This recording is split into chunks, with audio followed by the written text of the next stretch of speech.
You already see what's on the monitor behind me, but I'm gonna need a good solid minute or so to get my other stream up. So bear with me. Not a good night to talk, but um, just just some of the stuff I've seen lately, places I've been on other lives, other programs. I want to talk to you folks about it because it's beginning to become disheartening. But give me a minute to get my other programs up, and we'll start talking. Um, I gotta type this other shit in,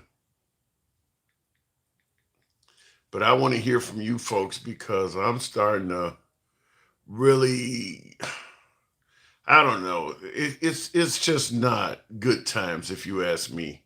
And hopefully I can get some of you folks, some of you fine folks to cheer me up on this issue because this is the state of our nation. And I want to be wrong about this one.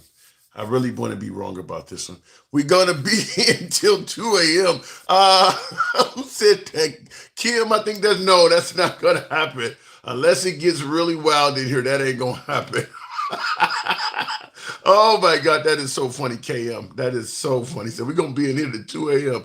This is a very late laugh. I'm not gonna lie to you. Is it Kim 1995 or what? These damn dirty ass glasses. We're gonna be here to for motherfucking 2 in the morning. That's funny. That is really funny. Yeah, Kim 1995 KM. Greetings from state federal prison. You online and you online while behind in the joint? Wow. Okay. Shout out to you. Get out of there as soon as you can, man. Appreciate it. Keep your head up. Let me see here. I got nothing but love for folks who are behind the wall because I know sometimes you can be behind the wall through no fault of your own. Let me get this going though, so we can get the live going. Um, let's see if I can get everything working. Let's see if it comes up now. Okay, I think we're gonna be good to go.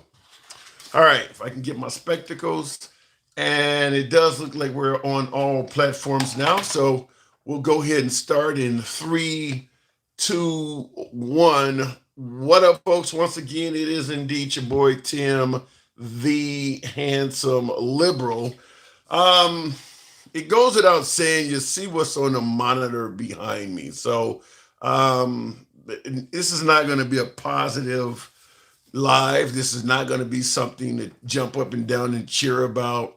But nevertheless, I do like to hear from you fine folks and get your opinion whenever applicable. And this one here, it's mainly because I'm kind of distressed from I'm kind of saddened at the state of affairs I've seen in this country and even on social media as of late. I'm trying to get make sure everything is going here. Give me a minute. I think the audio or some shit. Okay.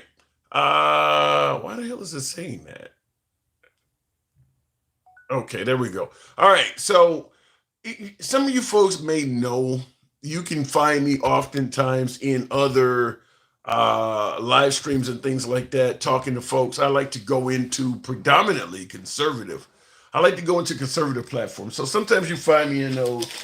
And one of the things I'm starting to notice all over social media, and this is not just in relations to conservatives, this is in relations to liberals, independents, and just politically minded folks alike. I'm starting to notice this that a lot of this is about us tearing down each other.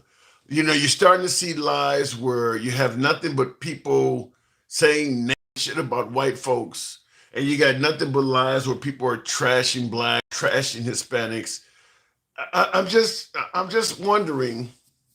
It's a sad state of affairs, is what I'm trying to say. Is that have we reached a point where we are now so divided that the damage may be irreversible? I mean, do you see any hope at all for us coming together in terms of being a more unified country? Because all I'm seeing, and you guys know I enjoy talking to folks from all sides of the aisle, and I'll give it to you straight. It's hard as hell to run a program nowadays where you're trying to entertain comments and opinions from all sides of the aisle. We are so fucking divided. It's hard to even maintain this. And based on what I see when I go online, I'm one of the few folks that's even trying it. A lot of lives, a lot of social media platforms, division is the narrative. Are you tired of seeing blacks? Do you have black fatigue? Are whites just too racist? I mean, it's literally the actual narrative of the program is division. So what I'm trying to ask is there any way we can ever be divided, be better yet, united? Is there any way we can ever be united again? Are we so far down the divisive path, the divided, the avenue of division that we cannot recover from this? Unless there's, let's say, a boiling point where, boom, something happens and you end up with a do-over or a restart of sorts. Are we reaching that plateau? Now, listen, at the end of the day, everyone is capable of being judged. Yours truly, no, I'm no exclusion to this. And I'll give you an example. In the comments, someone even told me, PYC says, you're a divider, talking about me. And perhaps there is some validity to that because I do ask topics and I do pose questions that could also be, it can lead to folks taking sides. I get it, but I don't come on here and start talking about, well, are whites under attack? Are blacks being, are blacks being victimized? Do blacks deserve reparation? This is what I'm seeing all over social media, where the actual narrative of the program is division. It literally is that is literally what the subject is about, is to cause division. Generally, here we talk about the topic of the day. Now, I'm not going to take away from the notion that I may be divisive because unfortunately we have President Trump, and a lot of times just simply covering him, you're going to get division because of the things that he says and does. I mean, there's no way to cover Trump without people being divided because he himself is divided. I mean, let's take an example. Let's go with any Black Lives Matter event. Like say for instance, when the one in Kenosha happened a few years ago with Kyle Rittenhouse. Well, Trump invited Kyle Rittenhouse to the White House, and he said nothing but negative stuff about Black Lives Matter. How did you cover that without division coming up? Because the actual subject matter being President Trump, he is divisive in himself. He is divisive. There's no way to cover Trump without division because he is literally a divisive character. I mean, he's taken sides on most issues. And I've stated before myself many times that I do believe if we ever get to a point of having civil unrest or even, God forbid, some kind of crazy ass race war or a point where we get so divided within each other, we take sides. I don't think Trump would promote unity. I think he would take one of those sides. I don't think he would promote unity. I think he would pick the side that he closest, he more so identifies with, whatever that may be. He would pick the side he identifies with, and he would side with that side. So you're not going to get it from that. So how do we unite each other? How do we unite within each other? Or as I'm asking, are we so far gone, there is simply no hope until we reach a boiling point? So I do want to talk about that because I'm just shocked at how much shit I see all over social media. I go on a lot of people's pages and it's like nothing but that type of stuff. It is nothing. I mean, it's even to the point where you got a lot of blacks doing shows about how bad blacks are, black fatigue and all of that. And then, of course, there are plenty of blacks that are attacking whites, and there's whites attacking blacks. And, of course, the Hispanics are also getting their share of it as well.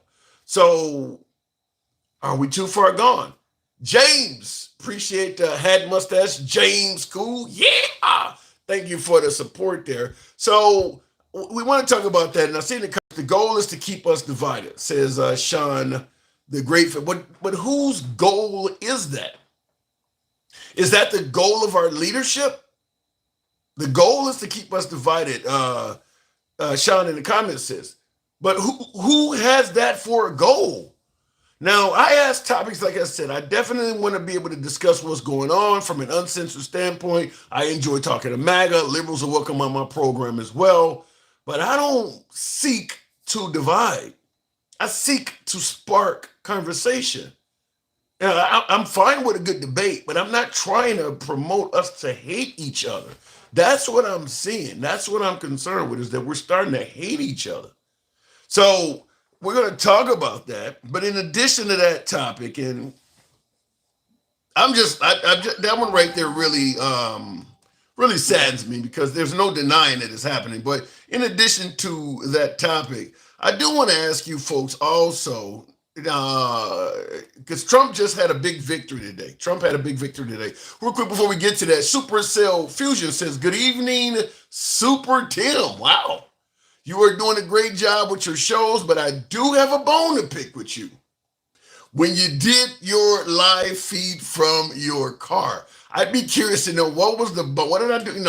When I'm in the vehicle, I don't have the screen and the computer in front of me, so a lot of things I say, I'm not able to give receipts as much. And if you're gonna catch me making errors or fucking up, that would be the place to do it, because I can't do any research or nothing. So let me know what the bone is. What did I get wrong? Let me know. I'll be curious to see. And and like I said, if you got me, you got me. I don't mind conceding points. I'm not a know-it-all. So let me know.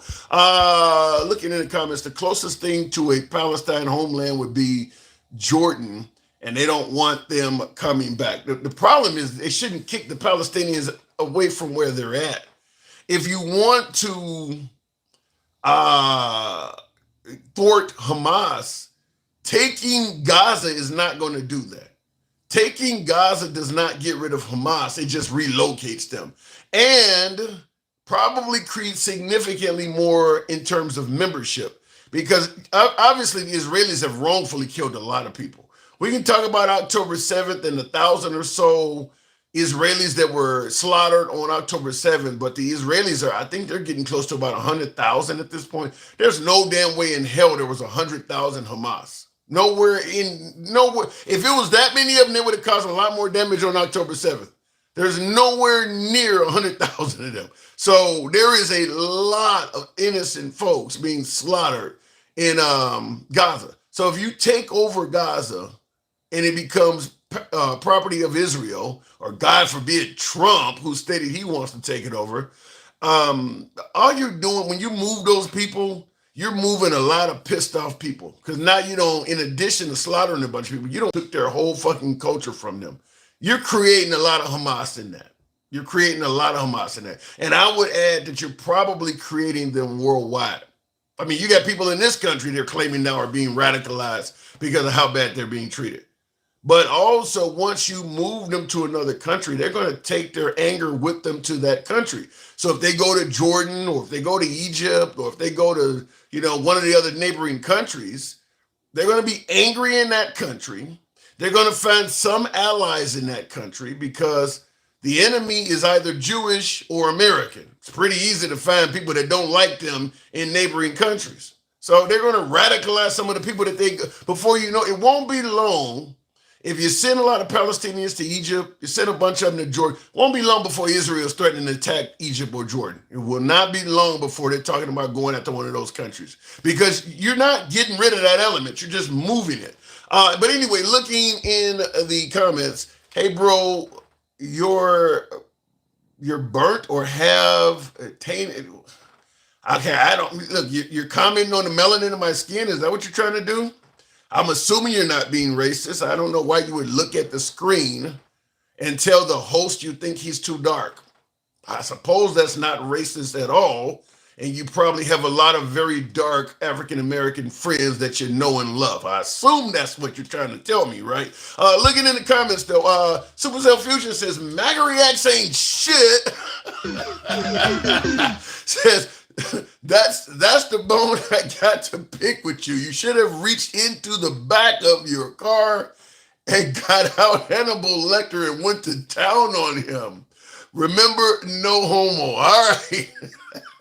MAGA reacts is one, between MAGA reacts on the right and gangsta grandma on the left, I can't win. I cannot win shit for losing. Between them two, I get trashed every day. But looking in the comments, he is on the crazy train, says Black Power. Yeah, perhaps. And Happy Liberal, love the name. What up to you as well. So we're talking about well, we weren't really here to talk about the Gaza thing, but I do want to talk about a victory that Trump had today. MAGA's going to like this. MAGA's going to like this, but they may be the only ones. But MAGA's going to like this one. Immigrants from Cuba, Haiti, Nicaragua, and Venezuela. CNN Chief Supreme Court Analyst Joan Biskupic joins us now. What more do we know about this, Joan? Good to see you, Pamela and Wolf. This is the second time in this month that the Supreme Court has intervened in a case at an early stage and said that the Trump administration can start rolling back deportation protections for certain groups of migrants. As you said, this one involves Cuban, Haitian, Venezuelan, and Nicaraguan migrants who are here, nearly 500,000 people who had been granted a type of humanitarian parole during the Biden administration. But the humanitarian protections here go all the way back to the 1950s. But for this group of migrants, that has now been lifted. And the merits of the case will continue in lower courts, Pamela. But for now, it really gives the green light for the Trump administration to begin deporting people. And earlier this month, there were... Now, I want to talk about this for a minute. Now, I guess you want to see the banner at the bottom of this. This is a CNN news thing here, but I'm sure this was covered on Fox because this is a win for Trump. I just grabbed the first one I could find.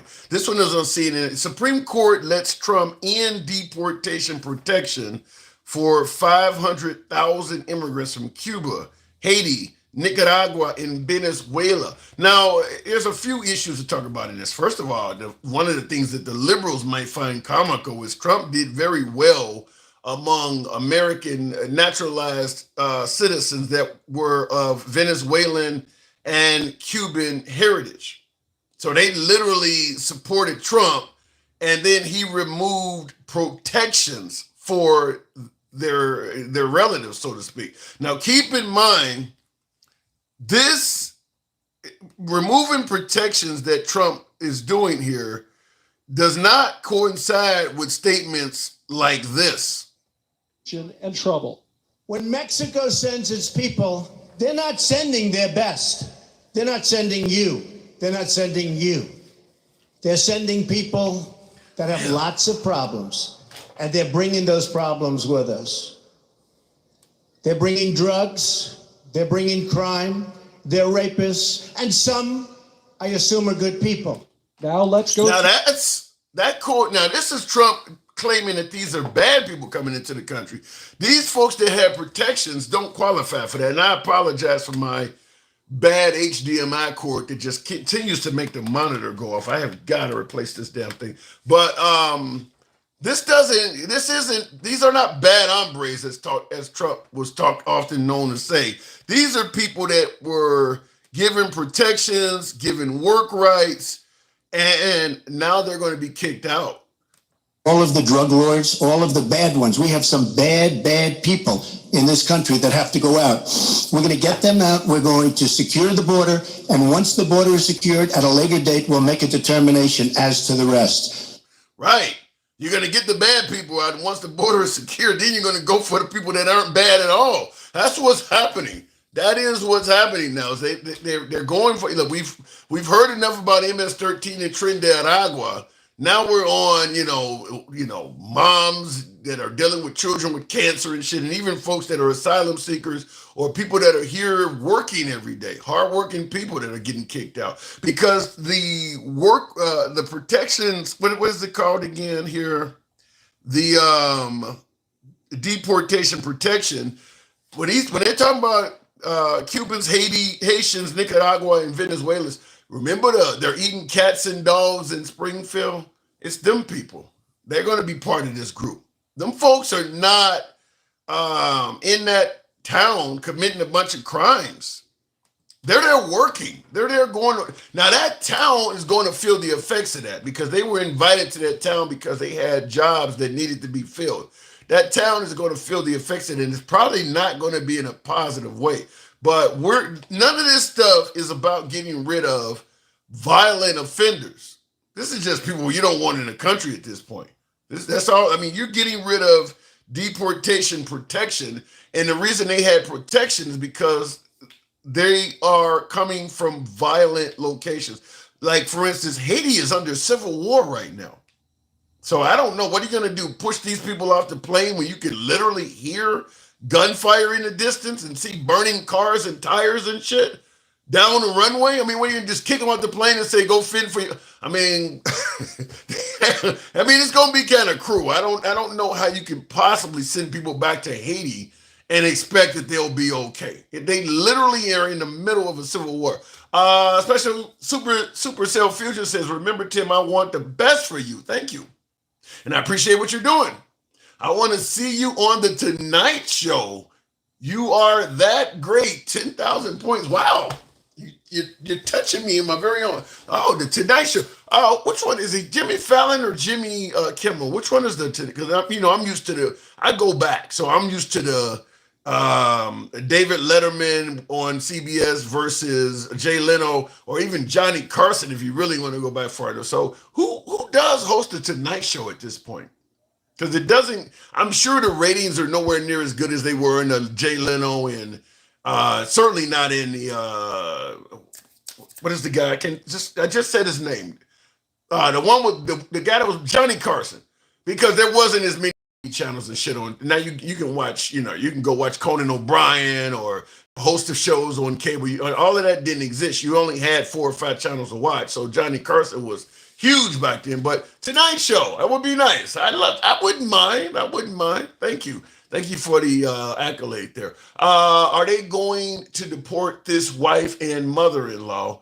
Look, in my opinion, if you can't, particularly if you're brown or black, now maybe even white, but I'm gonna put brown or black on a hierarchy and say this. And I said this before Trump got elected. I was saying this during the election of 2024. If you do not have citizenship by the time Trump becomes president, you are not safe. I mean, I got old clips you can find of me on YouTube saying that. If you do not have your case at a conclusion, once Trump becomes president, you are not safe. I was saying that then. Ain't nothing to do with a damn criminal history, nothing to do with a criminal record, nothing to do with coming here illegally or legally. If you have not officially been stamped as a resident on your passport by the time Trump comes in this country, you are not safe. And that was proven so, because all of the folks who were seeking asylum, you see these folks here who have deportation protection. None of these folks have criminal. This is not criminal history kind of people. They're just individuals that were still working on their cases. If you do not have citizenship by the time Trump becomes president, you are not safe. And it's turned out to be incredibly accurate. And look, there's a lot of people that like what he's doing. I personally do not know why. I'd like to hear from some folks on the show. We'll go to the box and start talking to some folks. I'd like to hear why so many folks are happy that people who have no criminal history at all, that may have literally come from a war zone, why people are happy that we're sending them back, like the Afghanistan citizens that helped our soldiers and troops in World War II, in the war in Afghanistan. Why are so many people happy to see them go back, knowing the Taliban may gobble them up like Pac-Man? Why are so many people happy about that? And there are plenty of folks that are saying, good, send them back. Jimmy Fallon, Supercell Fusion. Okay, fair enough. So I'm going to go straight to the box and ask that question. We're talking about the level of division as well. I don't get it, but somebody help me out. D Blue, good evening. Welcome to the program. Now, why do you think there are so many folks, particularly on the right, that are happy that even non-violent immigrants that had legal, they were on a legal pathway to being able to stay? Why are they so happy that they're getting kicked out? At this point, it boils down to a gotcha. I can't hear you. You're really muffled. Yeah, I don't know if you got a bad mic or something, Blue, but I'm not hearing anything. It's just noise.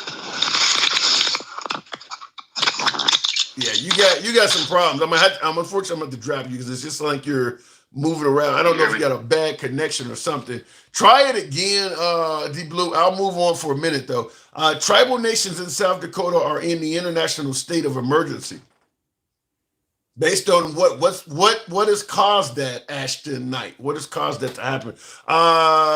Going back to the box, why are so many folks happy to see what normally would be legal immigrants getting deported? Why are people happy about that? Sherbert, good evening.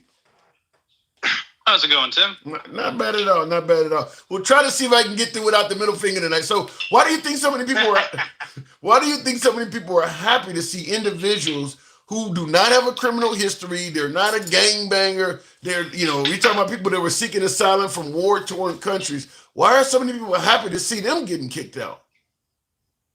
I'm gonna go with racism on this one, Tim. I mean, I just really don't understand. It doesn't make any sense to me. We need people if they want to do all this manufacturing they say they want to do. It's not really hurting anything. Yeah, we spend more money on the government because there's more people here, but that's how it works with the rising population. It's just hatred, and I don't really understand. Well, what do you think, Tim? Huh? What do you think about it? Why are people so pissy about different colored listen, people? there are some people like the Bin Laden types that just like to see the world burn. Some people just take pleasure in seeing misery from other people. I mean, it could be some of that. You mean like MAGA Reacts?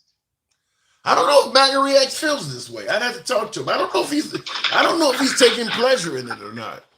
I'm sure he would say he's not. It's just that guy is so easy to hate on just because he's always got the worst takes ever. Like, Jeremy's pretty bad. DJ Julio's really bad. But for some reason, MAGA Reacts pisses me off more than any of your other callers. Well, he supports Trump, and he just has a different opinion than you. I don't get, why is he pissing you? You want to talk to him? Yeah, sure. If you want to bring him up. Okay. It's more of the fact that it's never the empathetical point. It's always the angry one. Well, let's do a multiple. Okay. I don't normally do multiples, but keep it civilized as always. You two, try my best. You two spar like crazy. MAGA Reacts, meet Sherbert. What's up, what's going on? Yeah, you keep bringing my name up, but I don't think I've even mentioned some of the shit you're talking about. Nah, probably not on this one. It's a general feeling of how I see you come across here on the daily. You're making an assumption, which just makes an ass out of you. I guess so, but I've heard you talk for probably about 10 hours straight over the last couple months. So it's not like I'm just pulling everything out of my ass. This is observations of what you've said and what you believe. Okay, so tell me how I'm being mean to foreigners or whatever. Me being an immigrant myself and let me interject. Let me interrupt and ask you this, MAGA Rex. Do you support Trump's widespread deportation policies? Not so much the deportation, more the border security of like not letting people in without going through an airport or a port of entry. So what about this here where his deportation protection, he's removing the Deportation Protection Act from Cubans, Haitians, Nicaraguans, and Venezuelans that already live in the country. Many have been here for years without a criminal history. Do you support that? No, I'm not a big fan of it. I'm only for deporting people from like the last 4 years, the excess amount we got under Biden. Okay. But I'm okay with our normal level of immigration. Because we had an influx under Biden, we're gonna let him slide with deporting a little bit too. He hasn't even deported more than Biden or Obama. Yeah, because the only reason he hasn't done it is because they've been fighting him in court. It ain't like he ain't been trying. Even if they didn't fight him, he's shown no propensity to deport people like that. He's always been more about security and not letting them in. Deporting. But Joe Biden deported more immigrants than anyone, and yet there was no legal cases about this because they weren't doing it illegally and hatefully. I'm confused why everyone was importing so many. Why even? He wasn't importing anything. The pandemic ended, and then they left their countries that were doing worse. It's all about hatred. Why don't you want people to live a better life like you did? Because we don't have the infrastructure for it The yet. hell we don't. We have the infrastructure. We are goddamn America. We put people on the moon. You're saying we can't It takes feed some time to people? build these things. We throw away more food than we need to feed the entire country every single day. Yeah, what are you talking about? The problem is housing. Housing has skyrocketed under Biden. And you think Trump, the landlord, for our own people? You think the landlord in Trump is going to lower the rates? What do you mean? No, but I think an influx of people is going to increase rent for everybody. You have to build the housing first, and then you invite them over. That depends on Marriott. How it is as is, and you're like having the door wide open. Does that make sense to you? It depends on where you're sending them. Yeah, if you flood Manhattan with a bunch of immigrants, but if in the middle of Kansas or wide open Wyoming, there's nobody living there anyway. Okay, so if those places need people, let them invite the people themselves and let them in. But reacts, they're kicking all the people out. They're kicking the Haitians out that were building those jobs in Springfield. Well, a lot of people in the area were upset, so what do you want me to say? Over racism, man. That doesn't change the fact that we're losing our economic advantage by kicking out these people. They were doing American jobs. The American manufacturing was actually happening. And for some reason, they just go, no, we don't like them. I doubt they just said they don't like them. If you had that many people just show up in your home without even like a warning or anything, overnight, half the city becomes Haitian, and they have no idea about our country or our driving laws or street laws. Yeah, that's racism or anything. Do you see the same way you learn? Racist about saying someone foreign is foreign. The same way that you learned they can immigrate. Our best thing we do is turn people into Americans by making them live the culture. But they're not living the culture. They're literally all around. They're surrounded by nothing but Haitians. Living the culture. I came in. I was surrounded by Americans and absorbed the culture. You don't absorb the culture by bringing in 20,000 and giving them a chunk of city. We are the melting pot. Reacts. This is why we have Chinatowns. This is why we have the Irish people in New York. We've done this forever. We don't like the new people that come in, and then they learn how to create their own space while let me ask you. I see Stevie D in the comments. He said, Sherbert, your default is racism. The card is overplayed. MAGA reacts, do you see it that way? Of course, yes. Not everything is racist. I mean, how do you go from letting in barely 800,000 to over 2 million a year? And that's what we think the numbers are. There's no actual definitive numbers because no one was counting. They were just crossing the border wherever they like. That's a fair point. You don't know what the numbers are because nobody knows. This 20 million number is all horseshit. Yeah, so is the 10 million. But we know it's a lot. We know it's a ton. We know it's too much for Chicago. It's too much for everywhere they were sent. Well, let's be clear, MAGA. The reason it's too much for Chicago and some of these areas is because Texas Governor Greg Abbott and Florida Governor Ron DeSantis just deliberately tried to flood Chicago and New York with immigrants. They deliberately sent them all to one city, busload after busload, to make a point. No, but even Biden was shipping them out there. He wasn't shipping them. He was not shipping them all to one city. Fact is, if those immigrants that came in this country had have been allowed to migrate and move around organically, they would not all have went to Chicago. That was done deliberately by Governor Greg Abbott of Texas. Yeah, what's wrong with that? Why does he have to take in all the burden? No, and it's not like they were locked to those cities. That ain't what I'm saying. New York could have kept them moving somewhere else. No, that ain't what I'm saying. What I'm saying is if Texas Governor Greg Abbott has your point of why do we have to take them all in, then send some of them to sanctuary cities in Colorado or Milwaukee. Why send them all to one town? You're trying to make a point. Because that's where the media is at. That's where Fox News and all the other TV channels are at. Exactly. So in other words, you weren't. So in other words, you're trying to make a point. You're trying to get the media to see it. You're making it political. You're making it political instead of humanitarian. Right. We should treat all these people with respect. And lately, all I'm ever seeing is, nah, they're evil and they don't believe the way I never said they're evil. I said there were too many of them let in at one time. I'm not saying you. I'm saying the general culture that we're seeing online. One of the main points that Tim was bringing up is that all of these lives usually are one-sided and very hateful. Yeah.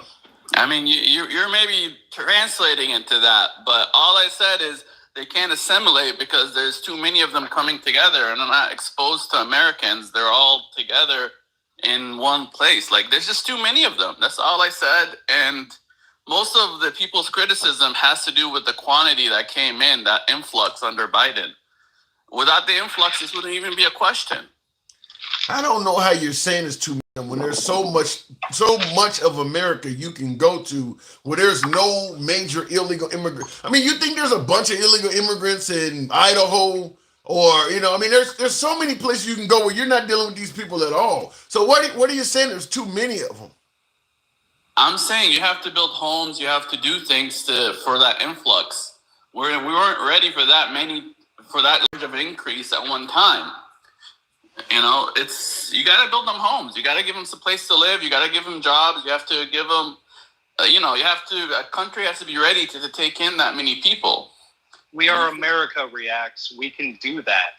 We can build mobile homes and fill entire states of Wyoming. But we can't because the rent has gone up because there's not enough homes. There's no rent if you build it on public land. Not even public land, but we can build affordable housing. That's not the problem. We are goddamn America. What are you talking about? Affordable housing for their homeless for the last 10 years.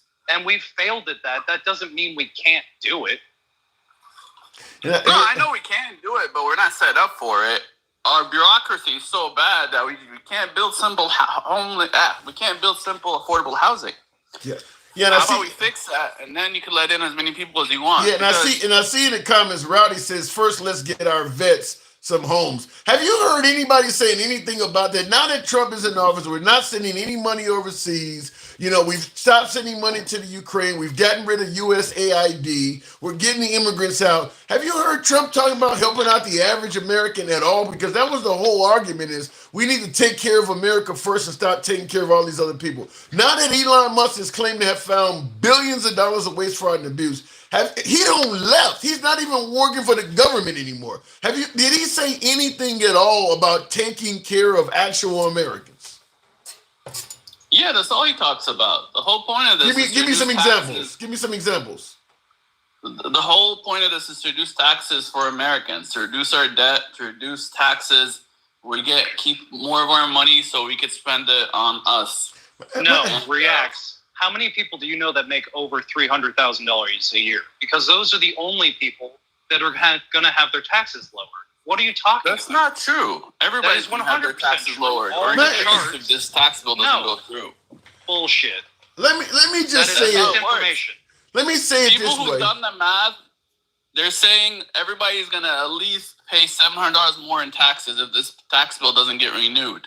The argument isn't that the poor isn't $700 if it gets renewed. If this happens, then the taxes go up. You're wrong on that. Whatever the numbers are, the argument isn't that the poor aren't getting a tax cut. They're just saying their tax cut is not as big as the tax cut for the rich. You're wrong. You're 100% wrong. It's going up for everyday Americans that don't make $100,000 a year or more. It's going to go up for everybody if this bill doesn't go through. It's just bullshit. How it goes. I mean, the rich are going to take more of a cut because they pay more taxes. That's how it works. I'd be real surprised to see the rich is going to take more of a cut under Trump. Really? You believe that? Reacts. I know you don't like them. You won't watch the Midas Touch, but they are a very good source because they're lawyers and they understand the system. I know for a fact they have videos going over the proposed tax bill that just got passed by the House. We have the numbers. We have lawyers and people that study economics to have looked at this. I mean, I watch I watch plenty of left news. In fact, I find myself more watching left stuff than the right. The Midas Touch is a very good source of information that they will break down everything down to what the bill actually says versus what the commentators are saying.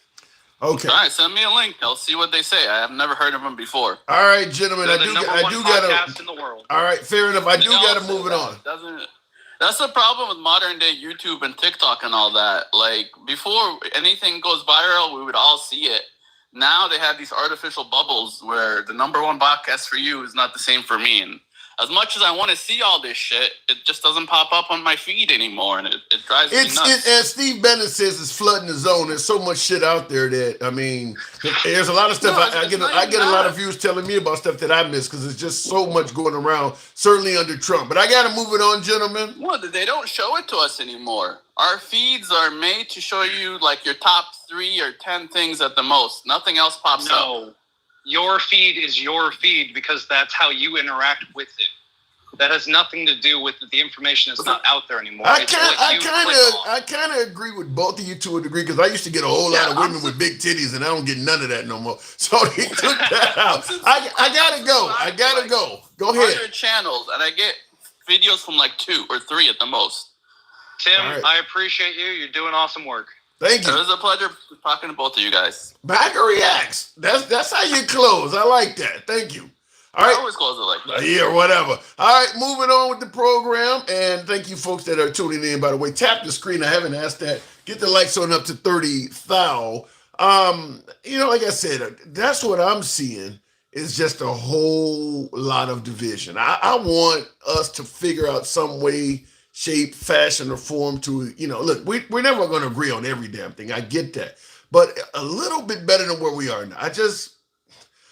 It's distressing because people are genuinely starting to hate their neighbors.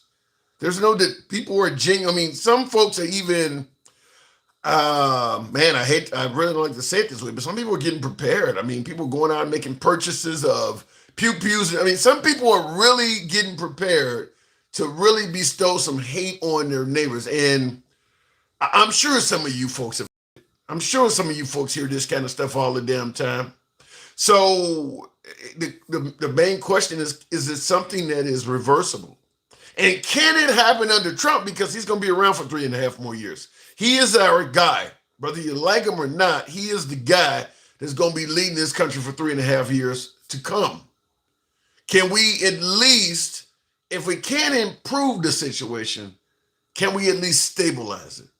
Can we at least stabilize it so we don't reach a fucking boiling point and people do start losing their lives? So looking in the comments though, Delaware permits are up. Yeah, I mean people, some states you don't even have to have a permit no more at all. And I think that's the goal of the Trump admin is to probably come up with some kind of federal way of making it so that the minute you turn 18, you can go get what you need. There won't be any requirement for permits or anything. Because a lot of folks, I'm talking about my beloved shall not be infringed upon folks. A lot of folks believe there shouldn't be anything to stop you. The minute you turn 18, hell, some folks probably would knock that down to 16. I mean, some folks really believe you should be able to get what you want when you want without any restriction at all. Don't need a permit in Mississippi, says Black Magic. Stevie D, appreciate it. There you go. There's my fellow two-way guy right there. So some folks do believe that. I'm torn on it. I am a CCW type guy, but just the statistical probability is what concerns me. If I can get that phrase out. No matter what it is, I don't care if it's cars, I don't care, whatever the case may be. If you put enough of something into a crowd of people, there are going to be people in that crowd that do not have the wherewithal, the mentality to responsibly possess whatever just like with cars. There are some people I'm sure you guys know, there are some people who have no damn business being behind the wheel of a car. Big dog, yeah. Thank you for the hat mustaches. Appreciate it. And the same thing with firearms. How many times do you see on YouTube or some of these other platforms people pulling out a pew-pew and taking somebody's life over just the silliest shit? Now, I know a lot of you folks talk about having black fatigue because you see a lot of black folks doing dumb shit with firearms. But the road rage incidents, I'm watching a video on active self-protection today where an off-duty chief of police saw a motorcyclist do something crazy on the road. I guess he went on the sidewalk or was speeding or something on his way to work. And when the motorcyclist, now these people are all white, the chief of police and the motorcyclist, these are all white folks. The motorcyclist pull up to his job, and the chief of police jumps out of his SUV aiming a gun at him. And that's the chief of police doing that. I mean, there's no threat to his life. He just didn't like the fact that the motorcyclist was irresponsible on the roadway. There are some people who should not have a firearm. They just shouldn't. So that's where I stand on it. Like I said, I do favor having a right to defend yourself, but you just can't ignore in a population where everybody's on Xanax and Lexapro and depressants and anxiety, man, you just can't hand everybody a fucking gun. I mean, there's a lot of people out of their rabbit ass mind. And if you just hand these things out like candy, you're gonna have supermarkets and churches and schools occasionally getting blasted up because the population is not. And then, of course, we're talking right now about wealth divide. You heard MAGA reacts talking about tax cuts and shit like that because the poor is getting poorer while the rich is getting richer. That's also a recipe for disaster because the poor, no matter how poor they get, they still got pew-pews. And poverty is one of the main sources of fuel for crime and anger. So it's just one of those cases where if you just say shall not be infringed, give everybody. I mean, you're giving them folks weapons, and bad shit will happen. So looking in the comments, this is some of the people in power. Yeah, this is what some of the people want. Yeah, no shit, they want it. Well, the thing about it is the National Rifle Association, the NRA, is making a killing, making sure everybody has pew-pews. So they're doing it for personal gain. Now, they do care about your right to own and bear arms, but they are making a killing financially off of this shit. So safety be damned. They're doing better if everybody get pew-pews. They're promoting it for personal gain in addition to just for your right to bear arms. So the NRA, I don't care what happens. The NRA is going to keep promoting that you should be able to own a pew-pew because it benefits them. So they're doing it for personal gain too. Let's take care of the American homeless people first and our veterans, and then let's build the infrastructure around that. Supercell fusion is not going to happen because, as my last two guests talked about, there is an element of hate involved in it. So even if you take care of homeless and you take care of veterans, and then you start trying to look out for some immigrants, you're going to have working Americans that are going to say, well, they're getting more than I got. Well, I had to work hard to get mine and nobody helped me. So, I mean, no matter what you do, whenever you get around to trying to help out immigrants, people are going to have complaints about it. I mean, just for some people, under no circumstance should they receive help, should they receive entry. Under no circumstance. So you're gonna have to deal with those people no matter what. But as I pointed out, now that Trump has claimed to have found billions of dollars in waste, fraud, abuse, and things like that, have you heard him talk about helping out veterans or homeless at home? In fact, some of the programs that would help out the veterans, they've cut. They fired people that work over that stuff. So in my personal analysis, it's probably gonna get worse. It's actually probably gonna get worse for those groups than it was under Biden, because now the few organizations that would help them are backlogged because they have less employees, so it's probably gonna get worse. Superset Fusion says, MAGA reacts say, shit, God. Says fluffing all crap. Oh my God. Let me go back to the box. But yeah, I don't foresee things getting better for these groups of people because I haven't heard Trump talk at all about helping the everyday average American. Now, I will say this, and hang on a second on the answer. Before, all we get, just like what you heard MAGA react say and many say, tax cuts is Trump's plan to help her. Tax cuts don't really benefit the poor. They don't make enough money where a tax cut is going to really help them out that much. Because a lot of them get earned income credit and they're barely paying taxes anyway. So telling somebody that's making $20 an hour how a beautiful tax cut is going to help, that ain't going to help them out much. Now, the guy making, 6-7 figures, yeah, tax cut may do something for him. But the average struggling working American working from check to check, That tax cut ain't gonna make a big difference for him. The handsome, good evening. Hey, how are you? I'm doing good. Handsome little. Hey, It's always a pleasure to come on to the show. So one thing I wanted to talk about is you talked about restricting guns, and I mean I'm 100% for defending for your right to be able to defend. But what do you feel? How do you feel about instead of restricting? In order to be able to have a firearm, you got to go through a process where we find out if you have a mental illness or not. And those who do, they are those are the people restricted. Because to me, the reason why I say that is because if you have these pew-pews, the problem is not people. I'm sorry, the problem is not firearms, it's people. well, you're absolutely right. The problem ain't the gun. The problem is the person. But the gun makes that bad person infinitely more dangerous. So yeah, the problem that a mentally ill person would be significantly less harmful without the pew pew than they are with the pew pew. So I think what we need to do, just personally, is I feel like we need to solve this mental health problem. We need to at least have make it a priority. And if we can make it a priority instead of restricting it, we will have significantly less, school shootings. Well, let me say this in regards to.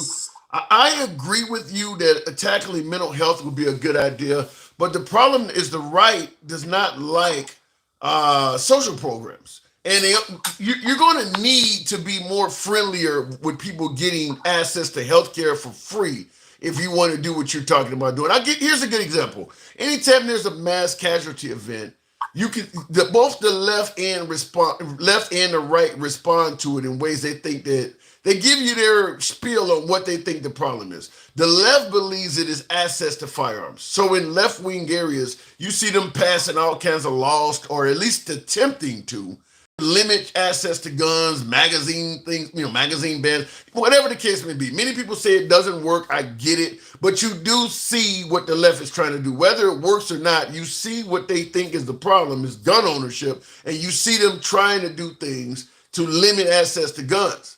Now, the right, on the other hand, says access to guns has nothing to do with it. It's mental health.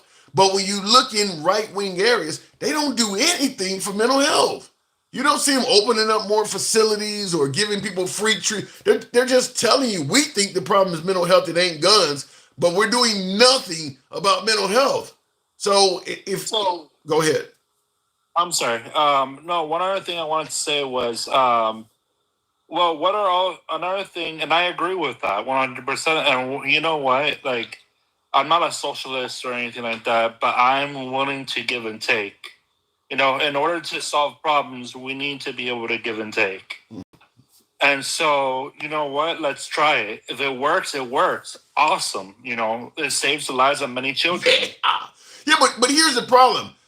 You're saying let's try it. If it works, it works. The problem is it's a entitlement program. It is a social program. It's going to cost tax dollars. And the right does not want their tax dollars going to somebody who wants to get free access to a shrink or to a psychiatrist. They don't want to pay for it. So there's no way you're going to tackle mental health by telling everybody you got to go ahead and pay for all your own mental health treatment, because a lot of people can't afford to pay for it. And they don't want it. Obviously they don't want things like Obamacare or universal health care. So they don't want to give citizens free health care. So without free health care, you're not going to get this. So to any Republicans hearing me right now, and I challenge you to think about this, what I'm about to say. What is the difference between that and solving this issue and having a resource officer at a school, because either way you're going to be paying for that. Yeah. Correct. So what's the difference? My guess is you're gonna need both of them, though, handsome. You can't just. I mean, even if you really get mental health under control. We live in a country where shit is always happening to create new mentally ill people. I'm talking about, like, for instance, the wealth divide that's going on right now. That creates mentally ill people, such as Elon coming in and firing all those federal workers. That's the key. You ever heard of going postal? How people used to respond when they lost their job? Firing all them federal workers. You could have somebody who was totally happy-go-lucky, completely sane, and never would think of anything, and then you just destroy their whole fucking world like that, and now you got a mentally ill person on your hand. I mean, so you're always going to have mentally ill people because stuff like that is always happening. So my thing, okay, and another thing is, I really do not feel like there are a lot of people in this country who are educated about firearms, right? And I feel like we need to educate people more. And the more people are educated, I feel like there's going to be less of a problem as well. Well, we create safety first programs. So when I was in high school, we used to have safety first programs where JROTC teachers would teach these type of classes. Okay. And I agree with it 100%. Well, this is where I keep talking about. I was mentioning earlier the National Rifle Association. I'm a fan of having mandatory gun training. Mandatory. I mean, like, I don't believe that if a person has been carrying around a 22 all their lives, they should be able to just go out and buy a 50 cal. I think you should have to have training on what you own. And that's the problem, is the gun side of, the 2A people don't believe you should be able to require people to be trained on what they use. And this is where accidents can happen. I don't see anything wrong with it, but the belief is that if you pass any law at all, it's going to be a stepping stone towards total confiscation of guns. So as a result, even stuff that might be common sense is going to get fought against because they think you're on the path to taking guns away completely. 100%. You know what? What I will tell you is I agree with you there, and I am a First Amendment person. But at the end of the day, we need to be, we need to. I'm sorry, First and Second Amendment. I apologize. There you go. But we need to be able to solve this problem, and again, there needs to be a give and take. So yes, I do agree with training in the sense of, hey, educating people, right? Educating people can be part of that training. Yeah, right. But you gotta have. I mean, the access to mental health has got to be free. You gotta give people access to mental health, and this whole notion of pull yourself up by your bootstraps. It's like, for instance, one of the individuals on Clapper said if there was more, there would be more help for mental health if people didn't fake mental health. So I don't want to give people access to free mental health because some people are going to fake it and I guess cheat. Mental health. Huh? People do not fake mental health. I'm sorry, but they don't.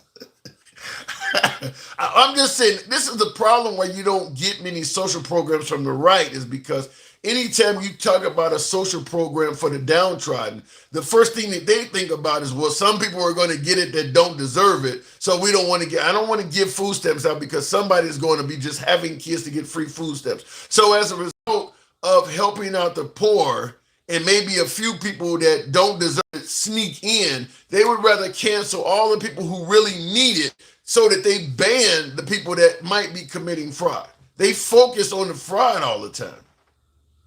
Yeah. And here we are. This is where my independent side comes in, handsome. One thing I'm gonna say, and then I'll let you get to other people. Is, you know what? We need to live in a world, right, where and this is a person coming from a person who voted for Trump, right? We need to think of others as well, not just ourselves, right? And we need to live in a world where we can coexist with each other. But at the same time, we need to be able to defend ourselves from tyranny. We need to be able to defend ourselves with from those who threaten us. I don't know I'll talk about it on the other side, but the tyranny thing, I do want to speak on that, but I'll go ahead and move it on from you, Handsome. Thank you for coming through. Yeah. All right. God bless. Have a good night. You too. Now, I want to say this real quick in regards to owning a firearm to protect us from tyranny, because you do hear people say that oftentimes. If you get rid of, one of the main reasons, there's 3 reasons to own a firearm: to protect yourself or family or your homestead or whatever. Second reason is obviously to hunt and feed your family. And then number 3 is to stave off tyranny. You hear those are the 3 primary reasons people say we should be able to have the Second Amendment. I'm totally fine with the first 2, protecting loved ones and family and homestead, and certainly hunting for food. The last one I think is ridiculous in 2025. I think it's insane. And not only even in 2025. We've had the Second Amendment since what, the late 1700s, 1789, something like that. However far back it goes, but it's in the late 1700s. We've had the Second Amendment the whole time. And we've had women's oppression, we've had slavery, we've had Jim Crow, we've had people being denied the right to vote. The point I'm making is this: you've had tyranny running alongside the Second Amendment almost all of USA's existence. So the idea that the Second Amendment prevents you from tyranny makes no sense at all. People were literally being held in bondage. People were literally being prevented from voting, prevented from going to certain neighborhoods. You had tyranny most of USA's history while the Second Amendment was in place. So the Second Amendment does not prevent tyranny. There's just there's way too many examples of it happening all over the damn country. So it just does not prevent tyranny at all. It's more of a tyrannical safety blanket that you got a house full of shit and you feel confident that ain't nobody gonna fuck with me, fuck around and find out I got shit all on the closet shelf and on top of the refrigerator. Anybody coming here, they ain't getting it.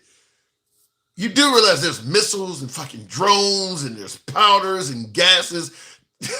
You're not gonna stop a tyrannical government. You can ask David Koresh of Waco, Texas, that shit. He had more in that Branch Davidian compound than virtually every American has in their dwelling. And when they wanted him, they got him. Took a few extra days. He took 4 or 5 of them out, but when they wanted him, they got him. There's nothing you're gonna do to stop tyranny in the modern age of weapons. You just can't get your hands on enough shit to even come close to doing that. And as I stated, David Koresh had a hell of a lot of shit in his house or in that compound. And not only did he have a lot of shit in the compound, he had a lot of people willing to use it. How many people are in your house willing to take on the government in a firefight? He had like 80 people in there. I mean, rounds coming out of the fucking walls and shit like that. They were putting up a real good fight and they got taken down. You don't got nothing like that in your crib. You got nowhere near that much. And they lost. So you ain't gonna stop tyranny. That's just a dream. And I seen the comments, no reply says, not facts. Tim knows nothing about warfare in the modern age. I know that the citizens can't stop the government. I know that much.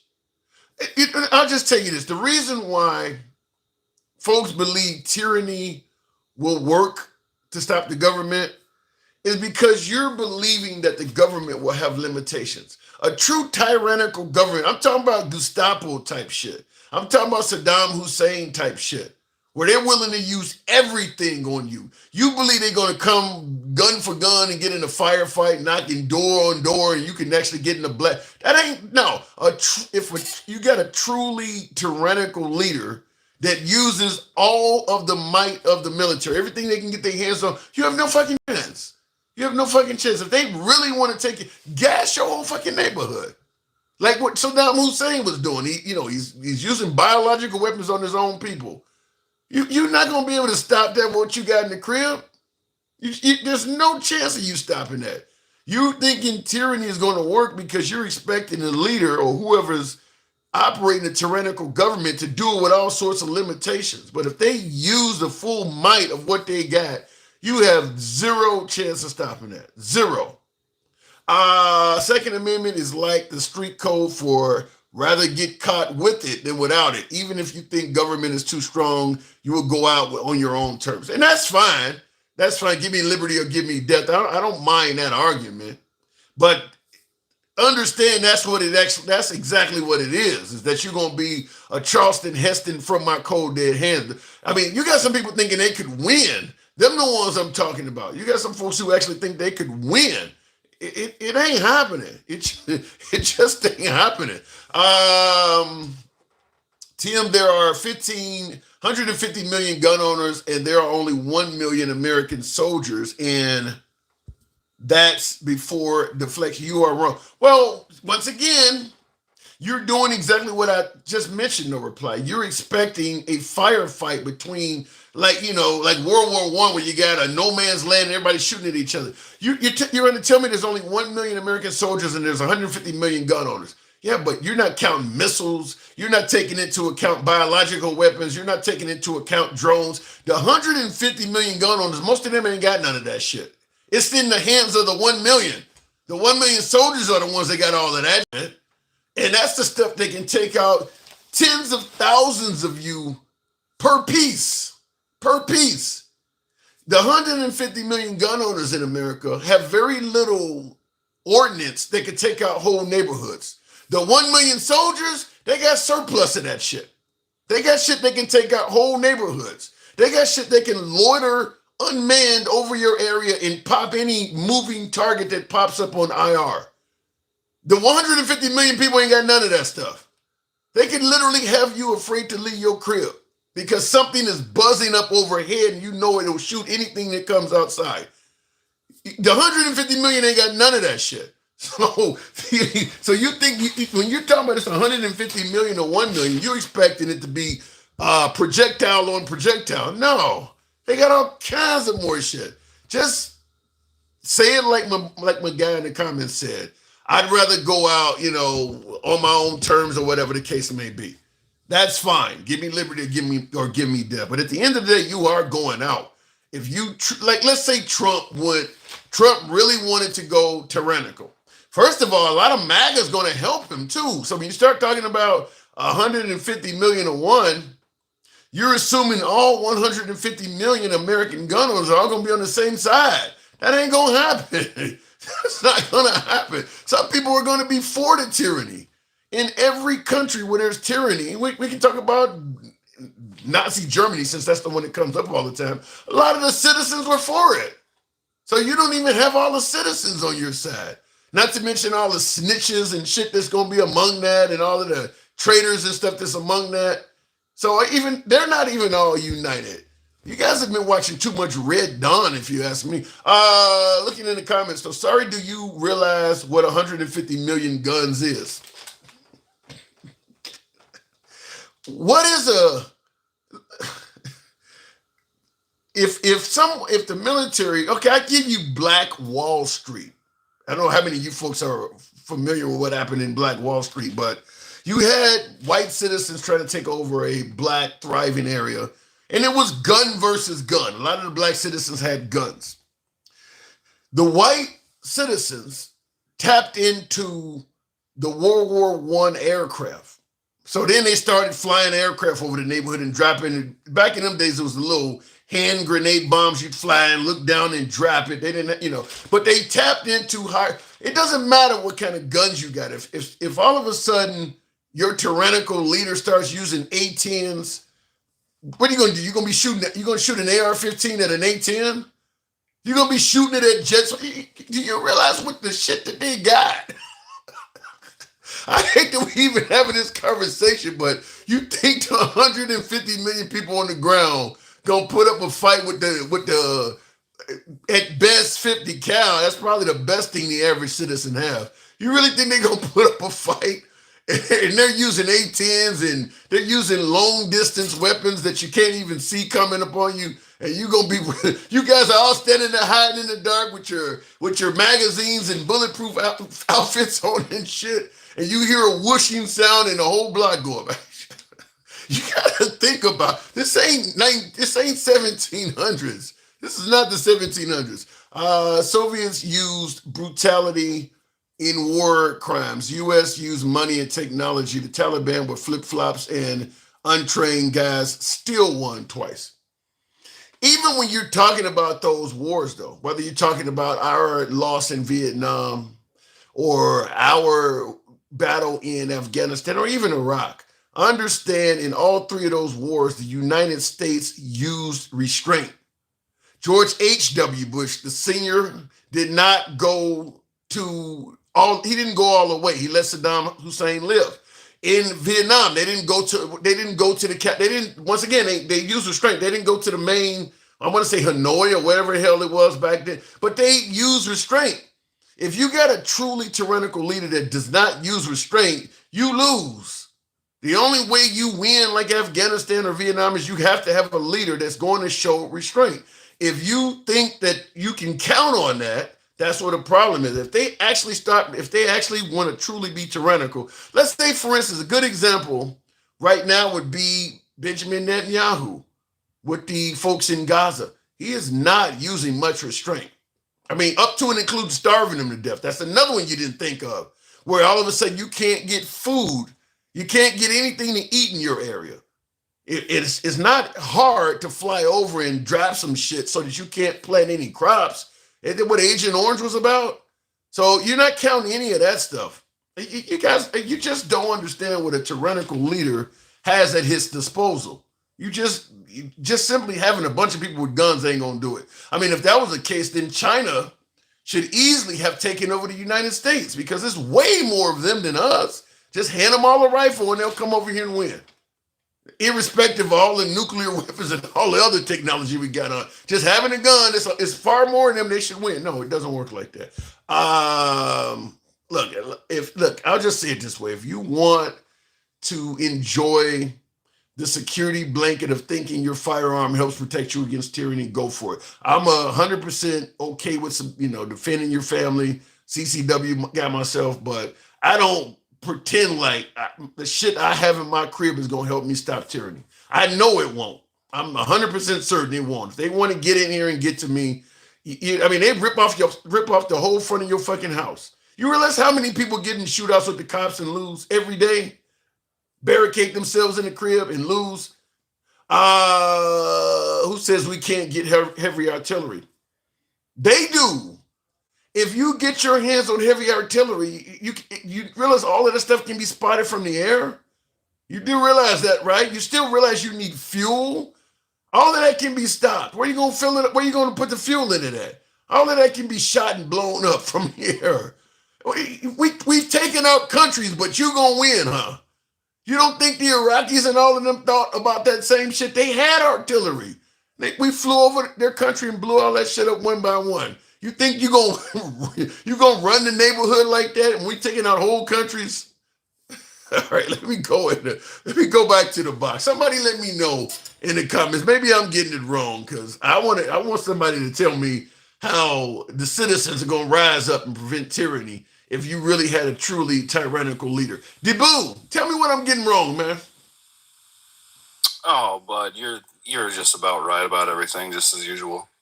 But they're telling me that if you got 150 million armed citizens, they can stop a tyrannical government. What are they seeing that I'm not seeing? No, I mean, have you seen that Jim Jeffries skit or the? I know the comedian. Special? I know the comedian, but I haven't seen the skit. Yeah, he does one about gun control, and he basically was saying the same thing you're saying. He said. You do realize they have drones, right? You get that. I don't even think you could stop them with 1970s technology. Sorry, what? I said, I don't even think you would have been able to stop them with 1970s technology. But this shit they got out now, as Cat Williams would say, this shit right here, there's just no chance. Yeah, and it's like you were saying too. I mean, it goes a lot farther than just physical warfare too. Right. You know, they can cut off food, they can cut off fuel, they can barricade cities off. I mean, there's so much that people don't think about. It's not the Western times anymore. Yeah, turn off the water supply. I mean, just literally, that's what Netanyahu was doing, just wear you down by starving you to death. I mean, yeah.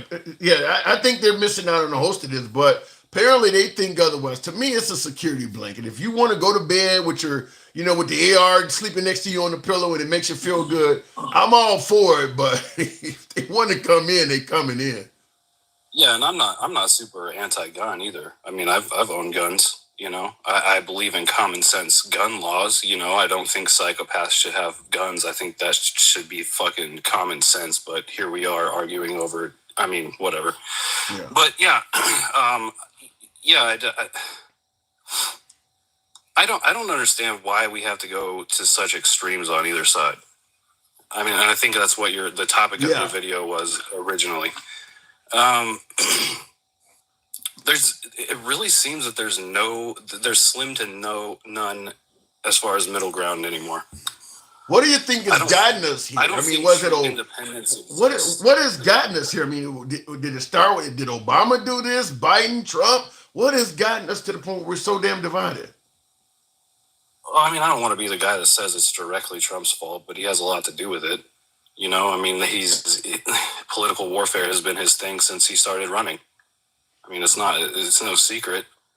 He uses divisiveness. Divisiveness is his playbook. Mm. And the thing that's weird about him too is he hasn't always been like that. You know what I mean? You go back to his celebrity, his Apprentice days. You go back to some of his earlier appearances on news networks and stuff like that. He seemed like a pretty decently humble guy. Well, really? You think he came across as humble? I mean, back then, think about in contrast to today. I mean, the guy today, he can't say a single sentence. It doesn't matter what the fucking topic is. He can't say a single sentence that doesn't involve himself. Yeah, wasn't he on TV saying he don't even feel sorry with Biden's cancer diagnosis? I think he just said that today or yesterday, that he don't even feel sorry with Biden having cancer. It wouldn't surprise me. It's like you're talking about flood the zone. There's so much shit that the guy does that you just can't keep up with it, and that's why I think he gets away with a lot of the rhetoric that he pulls. Because it's too hard to keep up with. But then I have to wonder, how bad are the Democrats? How much do the liberals suck that if he can be as divisive as you're pointing out, and I don't totally disagree with you at all, he can say some of the most controversial shit, but yet the polls show that he is either competitive with the Democrats or often beating them. The Democrats must really suck. Well, we're in the gotcha culture. And right now, Republicans are winning the gotcha culture. I feel like the majority of people fall on their side because it's like you said, they're winning. Not necessarily realistically, but metaphorically anyways. They feel like they're winning. I think realistically they win it too. They want the immigrants gone. They want the LGBTQ stuff under control. They want the border secure. They are getting most of what they want. I'm talking more financially, so, okay. Yeah, I don't know. I mean, what do we do about it? I think we need to find someone that is capable of speaking to both sides unbiasedly, but also having a sense of humor. Yeah, but if you I don't think people don't like the cut and dry politician anymore. That's realistically what's going on right now. It's like shock culture. Yeah, people like. I get your point about someone that can speak to both sides, but I think there's a large contingent of voters in this country that like the attack. Look, I like somebody who punches back. So if you are speaking more, like what I try to do. I try to talk to both sides and things like that. Now, while I don't talk down to my guests and I make that my motto, I get folks in the comments saying all kinds of vile shit about me every day. So the problem is, if you are a person that's trying to be humble, so to speak, as you're talking about, and talk to both sides, you essentially become a punching bag. Because it ain't going, just like with Trump, if you don't say nothing bad about Trump, if the media stops talking about Trump, that ain't going to stop him from talking about them. They'll just become a punching bag. Well, I think you can do it and still punch back. And I'm going to go ahead and use this opportunity to plug Jon Stewart. You know, I always do every time. You do. But yeah, no, honestly, like not even necessarily him, but just someone like him with a personality that people already know. You know, they're funny. They still have their own antics in a way, because like I said, people like shock culture these days. That's all it is. We don't care about policies anymore. We don't care about the price at the grocery store anymore. What we care about is being able to laugh and say "gotcha" to your coworker, you know, or your fucking aunt or uncle. And it just makes me think we're gonna all be out somewhere in the middle of a destroyed town full of rubble, teeth falling out of our mouths, wearing dirty clothes, and I'm smelling. But I got you. We ain't got shit. Yeah. But I'm happy to say I was right. Is that where we're headed? Yeah, and sadly, I mean, I think social media has a lot to do with it. Yeah. As cool of a tool as it is, it's just, I don't think people were meant to, as weirdly, like almost racist as it sounds, I don't think people were meant to mix cultures to this degree. You know what I'm saying? What do you mean? And I guess what I mean is people aren't mentally. I think I'm hearing digital. White people are racist, bro. That's what I'm saying. Sound like you're talking about digital segregation. What I'm saying is white people are racist as fuck, and we can't handle other cultures. That's what I'm saying, bro. Well, but I mean, you go to black folks blame every damn thing on white people too, though. So I mean, no matter where you go, you're gonna hear it. If we're being honest, I mean, isn't that kind of what all this stemmed from? What do you mean? White people just couldn't stand that a brother got in office.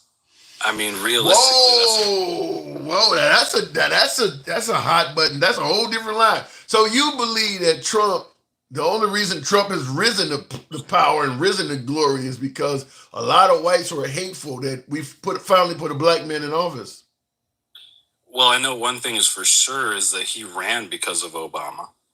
If you go back, Chris Christie says that the correspondence dinner.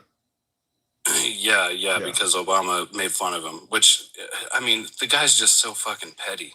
It was a simple joke. I mean, you know, but either way, here we are, and he's basically taking over the fucking world. So what do you do?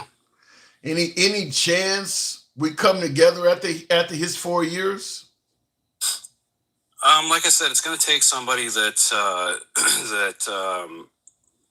somebody that's kind but funny. That can still kind of keep that shock value, and somebody that's willing to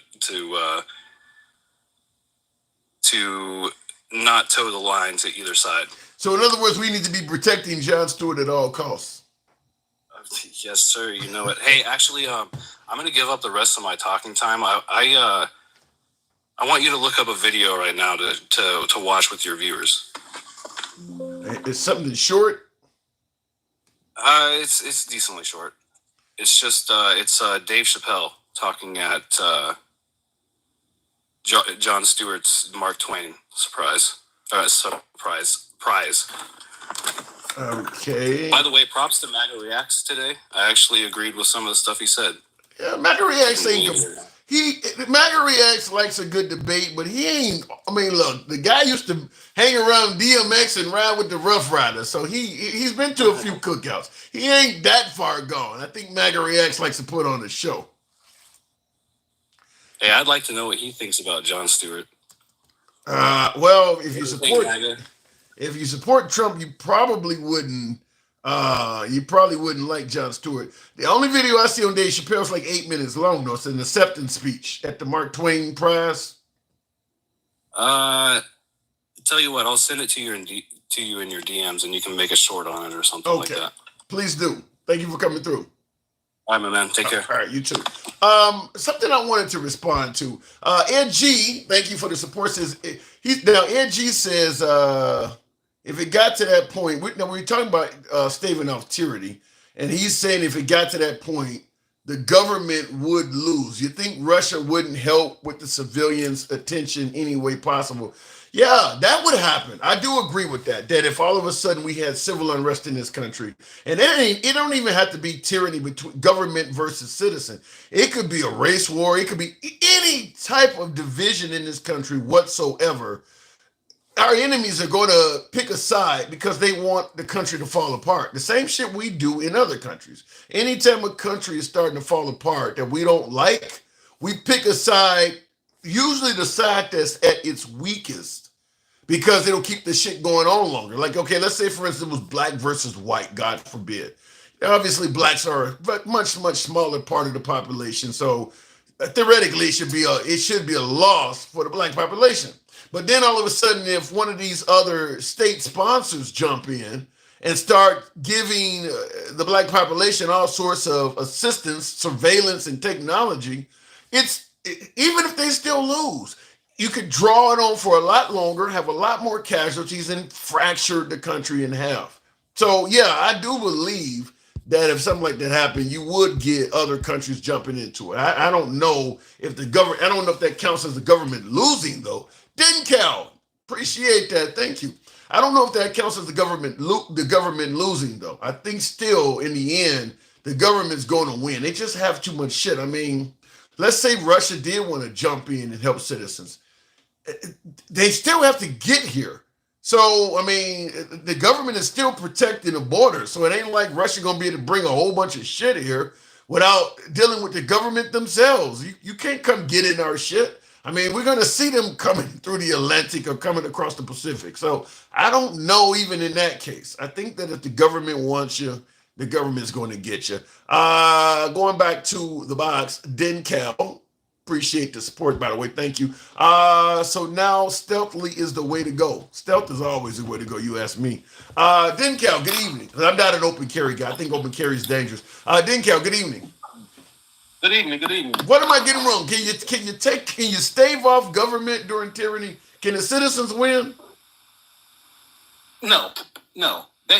Some of these people on here, like you say, they've been watching too much TV and stuff like that. Yeah, Red Dawn. They've been watching Red Dawn. They don't understand. We got, the type of weapons we have. Some of the stuff they don't even understand. Like, we got high altitude drones that can tell you the date on a dime laying on the ground. Damn.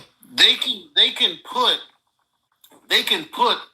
some of these laser guided missiles in through your back door. Yep. Like, all of that, we gonna be fighting them, and that's not how it's gonna work. We seeing right now what's happening with Ukraine and Russia, how it's turning into purely a fight over drones. Yep. And I'll tell you something. You raise a good point, because I watched some of the dark web shit, some of the war footage over there. And yeah, there are plenty of people that the last thing they do before they get blown to bits is they're taking their long rifle and they're trying to shoot at a drone that's chasing them through the forest. Like, you're not gonna.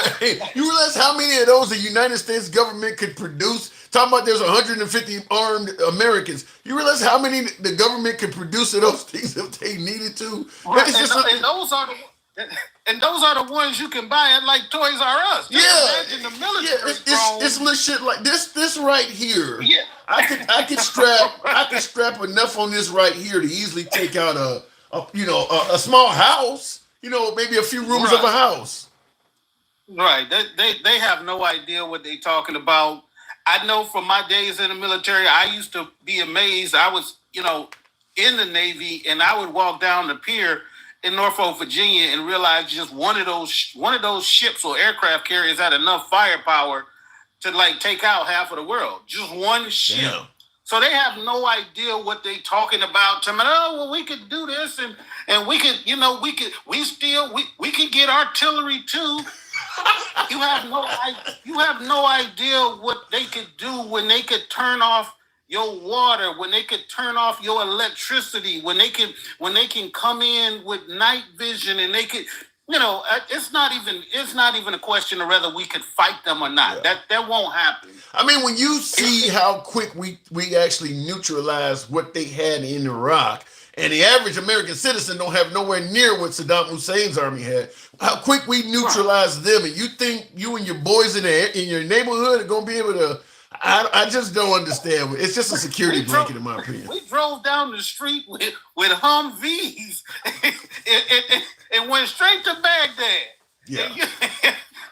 And it's not even talking about the MRAPs and the stuff we Right. got now, man. It's not gonna be a competition. I don't care how many AKs you got or ARs, none of that stuff really matters when it comes down to trying to actually, and the stuff we was talking about with like David Koresh, that wasn't even like no big time stuff. They took like one battle ram in there, they had about 20 or 30 agents out there, and they took him out. Just imagine what they could do if they sent they sent out a couple of SEAL teams to take out, to take out these militia groups and these people talking about, man, it would be a slaughter out. But let me ask it to you this way, because this is edgy in the comments says, okay, he does say thank you for your service, Dencal. He says, but the Taliban is laughing at us right now with all those powerful weapons in their possession after they chastised our military. So he's making it sound like they not only chastised our military and pushed us out of the country, they got to keep a lot of consolation prizes for themselves. Yeah, but that's because they didn't understand. We did not lose. We pulled out because we got tired and weary. Yeah. And the country was battle. We had battle fatigue. They had been telling every president after Bush, bring our troops home. We not winning nothing over there. We fought over there in Afghanistan for 20 years for what? They had nothing to offer us. All of those people died for no reason. But we didn't lose. Like, if we really wanted to, we could have just, turned the whole damn country into an ice skating rink. Right. But we just, we just got weary, and the military had a hard time convincing people it was to our benefit to be there. We didn't lose because they beat us. Just the same way Russia had to leave Afghanistan too. They just waited them out. They just hid in caves and attacked them until they had the power to just blow the caves up if they wanted to. Yeah, and that was my exactly the blow the caves up power is that's my stance on it, is that when folks think that they can give the U.S. government a fight for their money, they're expecting the U.S. government to have a limited amount of warfare against them. But like you said, just blow the kids. If you just say, I'm going to turn this whole place into as you say, a skating rink or whatever, you don't have nothing to stop that. You're expecting them to send in infantry where you guys can take pot shots at each other and things like that. You're not expecting a tyrannical leader to just say, fuck it, get rid of that whole neighborhood. Now, if you do it that way, there's nothing in that neighborhood that's going to stop them. Right. And these people on here like Cedric Haney talking about, well, the military would split and all of that stuff. Them people sitting inside them NSA headquarters, the ones that control the drones and shit, you wouldn't even have to call out no infantry or nothing like that. Yeah. You can target places, and there wouldn't have to be no hand-to-hand, no gun battles or nothing. They misunderstanding the playing field is different now. Yeah. But I would normally agree with him on the notion that the military might split out of sympathy for killing fellow Americans if it wasn't what you talked about, where now war can be so impersonal. If you got to be on the ground fighting from house to house and you go into the home of another American, you might have some sympathy and not want to, take out your fellow. But if you're doing it from a air-conditioned facility in Nevada and you're blowing up something in Maine where you're just looking at infrared shadows and silhouettes, it's a lot easier to do it. I mean, so, right. Yeah, under the current technology where you're just pushing buttons and taking out blips and beeps, I don't think you're going to split the military up as much as you would have maybe in the 1700s, so to speak, when you had to have personal contact with the people. That ain't happening now. Right. I think that's like that's just a way for people to justify their 2A stuff, but it has nothing. It has nothing to do with that stuff now. They just creating rationale behind this stuff. When we know that the 2A, when it was first developed, people had muskets and shit. There was everybody keep a gun because you could fight against the military then, because there was no difference in the type of artillery you had and the army, the military had. Everybody was on horseback. Everybody was on horseback. Everybody used the same muzzle. You had a real good chance of pushing back then. You don't have that chance now. Right. Or if you have one guy, you got one guy in your clique that owns a 50 cal and you think you about to go to war with somebody, it's not the same. I mean, they got uranium depleted rounds that go through armor like butter. And when the rounds go into through armor plating, it basically is so hot it will incinerate you inside your vehicle. These people have no idea what the military could do if that was what it was. If it was a tyrannical government and it was the people against the government, we would lose hands down every time. Yeah, and I mean, because the weapon that Trump used to take out Soleimani, what I looked at the research on it, is some kind of flying Ginsu knife weapon. So you're driving a car, and this missile, when it gets close to hitting the target, sharp blades come out of it. It doesn't blow up; just sharp blades come out of it. Right. And the inertia, it just literally goes through. It literally goes through your car and slices the whole damn car up like a pie. So, and that's why Soleimani's thumb, the picture of his thumb is on the ground. It literally just cut the guy to pieces. So, what are you gonna do with some shit like that with your AR-15? You got to remember that every time we go through a conflict, or even when conflicts of other people happen, and you see every time there's always this new stuff that nobody knew about when the military. Because when we had that what was it? It wasn't the Iron Dome, but it was the Patriot missiles. Yeah. Nobody knew that we could actually shoot other people's missiles out of the sky. And all of these different weapons, where they got weapons now that if they hide behind a brick wall, all you got to do is shoot over the top of the brick wall, and when it gets past the brick wall, it'll drop bombs behind the. It's so much stuff that we have that people will never know about unless a conflict happens. Until they start dying. They won't know about it. People be saying I got artillery, I got 100 guns in my house. You can only use one at a time. Yeah, that's a good point. That's good. And that's why I mentioned David Koresh with the Branch Davidian. I'm like, that's the perfect 2A example where you got plenty of firearms in your house and you have plenty of trigger fingers in the house to use all of your weapons, and they still lost. They had 80 people in the house, kids and everything were firing, and they still lost. So the government wants you. They cut off the power to them. Yeah, they used their little generators for a couple of days.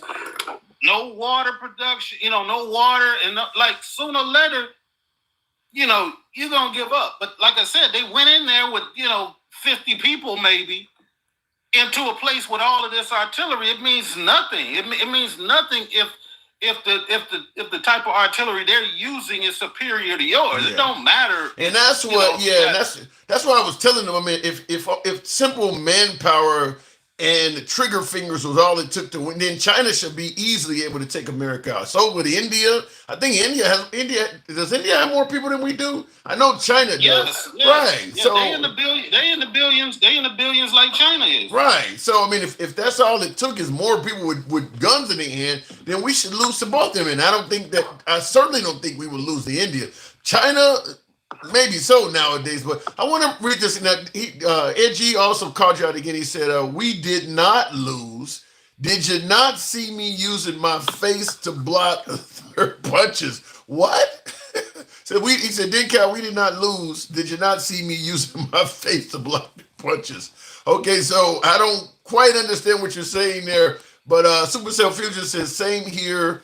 Me and Dencal, we served, and there are secret weapons we don't even see or hear of. That's the dangerous part. So in other words, they do have shit that you don't know until they start using it to kill people with.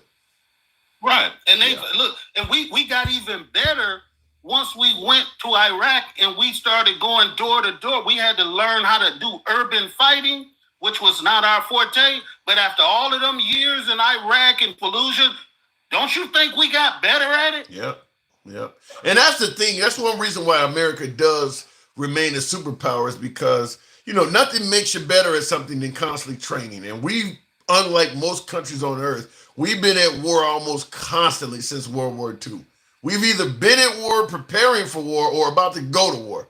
Like right now, we've gotten out of Afghanistan, we've gotten out of Iraq, and here Trump is talking about building another dome. I mean, we constantly, we are always preparing for war. Before Iraq and Afghanistan, it was a lengthy Cold War. Not to mention the Vietnam War and all these other little conflicts in between. We are always preparing for war. So that you do tend to get good at it because you're always doing it. And that's nothing new what he's talking about. He put another name on it, but we've been working on that since Reagan. And the what did he call it? Space? I forgot, but Reagan started it. And it was something about, Star Wars or something like that. He had a name for it back in the day. We've never stopped. Yeah. We never stopped. When you hear about people, when you hear about weapons and stuff, we tried this and that. We don't stop until we perfect it. Like, I've been on boats who use laser weapons. I'm talking about 15 years ago, where we was out there practicing shooting down targets using lasers. Like, I was on the ship when we did it. So we actually do have the ability to use light as a weapon? Yes. We were using beams of light that you couldn't even see, and we were taking out aerial and seaborne vessels. Well, we use they call it the orange pumpkin or something. It's just like a target that we use long distance. And yes, we were burning them things up, taking out the engine compartments, taking out, I'm talking about flying targets. They would be on like, you know how the planes pull like a sign behind it? Yeah. But they would be pulling like unmanned, like aerial. Okay. A like target, planes. something you can They target. would be dragging them. Yeah, they would be dragging them through the sky, and we were like taking target practice at that stuff. Like we got unmanned submarines. So when you're using light as a weapon, is it like what you see in the movies where you see the red line, or is it completely invisible to the naked eye? It was invisible. We couldn't see the beam. The reason I'm asking that is because if you can do that, then that means you can actually cause plane crashes and deny you had anything to do with it. Bro, that's why I'm saying all of this shit like we could do this to them. Caleb in here talking about, bro, that shit never went into operational. Bro, they don't just stop, man, when they testing this shit. If it don't work, they work on it again. They try it again until they perfect it. There is no, we didn't just stop. We had unmanned helicopters back then. I'm talking about when I've been retired for 15 years, and it was probably 10 years before. I'm talking about 25 years ago, we had unmanned helicopters. Man. So, yeah, wow. I mean, the laser thing, I still was thinking I was still in the future. Holy shit. Man, so we was having dolphins go underwater and take damn and drop off damn mines and shit, or go and get close to damn submarines because they got ultrasonic hearing. You know, the dolphins can hear shit, like, you know, and so we would send the dolphins out. And they would go out and find targets, locate them, and drop mines close to them, and blow. Like they have no idea what the military. Yeah, they just just like a dog. They think it's playing. Yeah, Caleb, they did not end shit after Vietnam. The military does not give up on weapon systems. They just perfect them.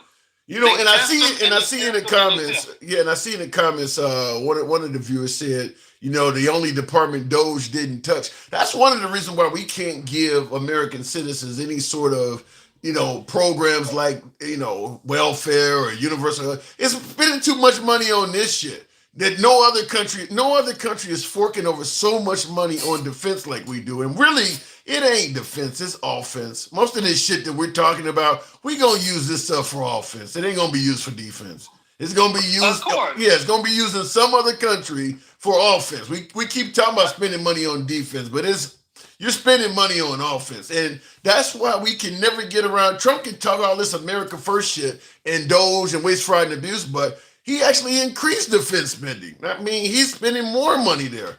So right, and Obama tried to come in and he tried to reduce the military spending because he said, like we're saying, we don't fight.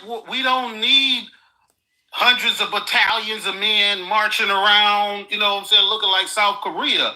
Wars are fought differently now. We don't need all of this manpower, and he reduced manpower. They got mad at him. And then, you know, and then Trump comes in and say, I rebuilt the military. I did everything. It was so embarrassing what he was doing to those damn, those cadets. Those cadets with the trophy wives comment? Yeah. And was that West Point or what was that at? Was it West Point? West Point. Yeah. Yeah, talking about trophy wives and shit. Hey, what does that got to do with this conversation?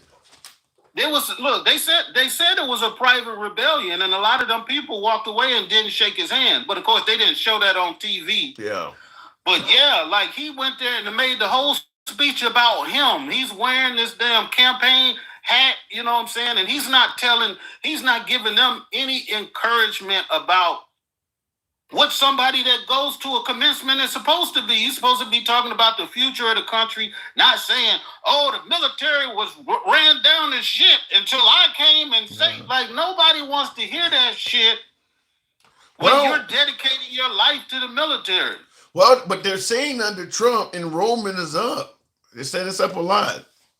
Yes, it's up because why? Because they use sign-on bonuses. The military has ways to increase or decrease enrollment. And one way they do is by offering enrollment and re-enlistment bonuses. Yeah, of course, if you offer some dude, some kid out of high school that we're gonna give you $40,000, you know, you sign up for us for 4 years and they out in the streets, so they ain't got no, they got a baby on the way. Yeah, it's going to be a bunch of people, but they not going there because they want to serve their country. Because trust me, when I was in, and I used to ask people all the time, like, now what made you join the military? And now one motherfucker was like, because I love this country. Everybody was like, because I got kicked out of the house, I got a family, I was in debt, everything except for, now when you get into a military conflict, then September 11th, you would have got those type of answers. Right. Yeah. But all of these people coming in now, it's not because they want to fight for Trump or none of that shit, because they don't even want to go to war. Yeah. They don't want to fight for real.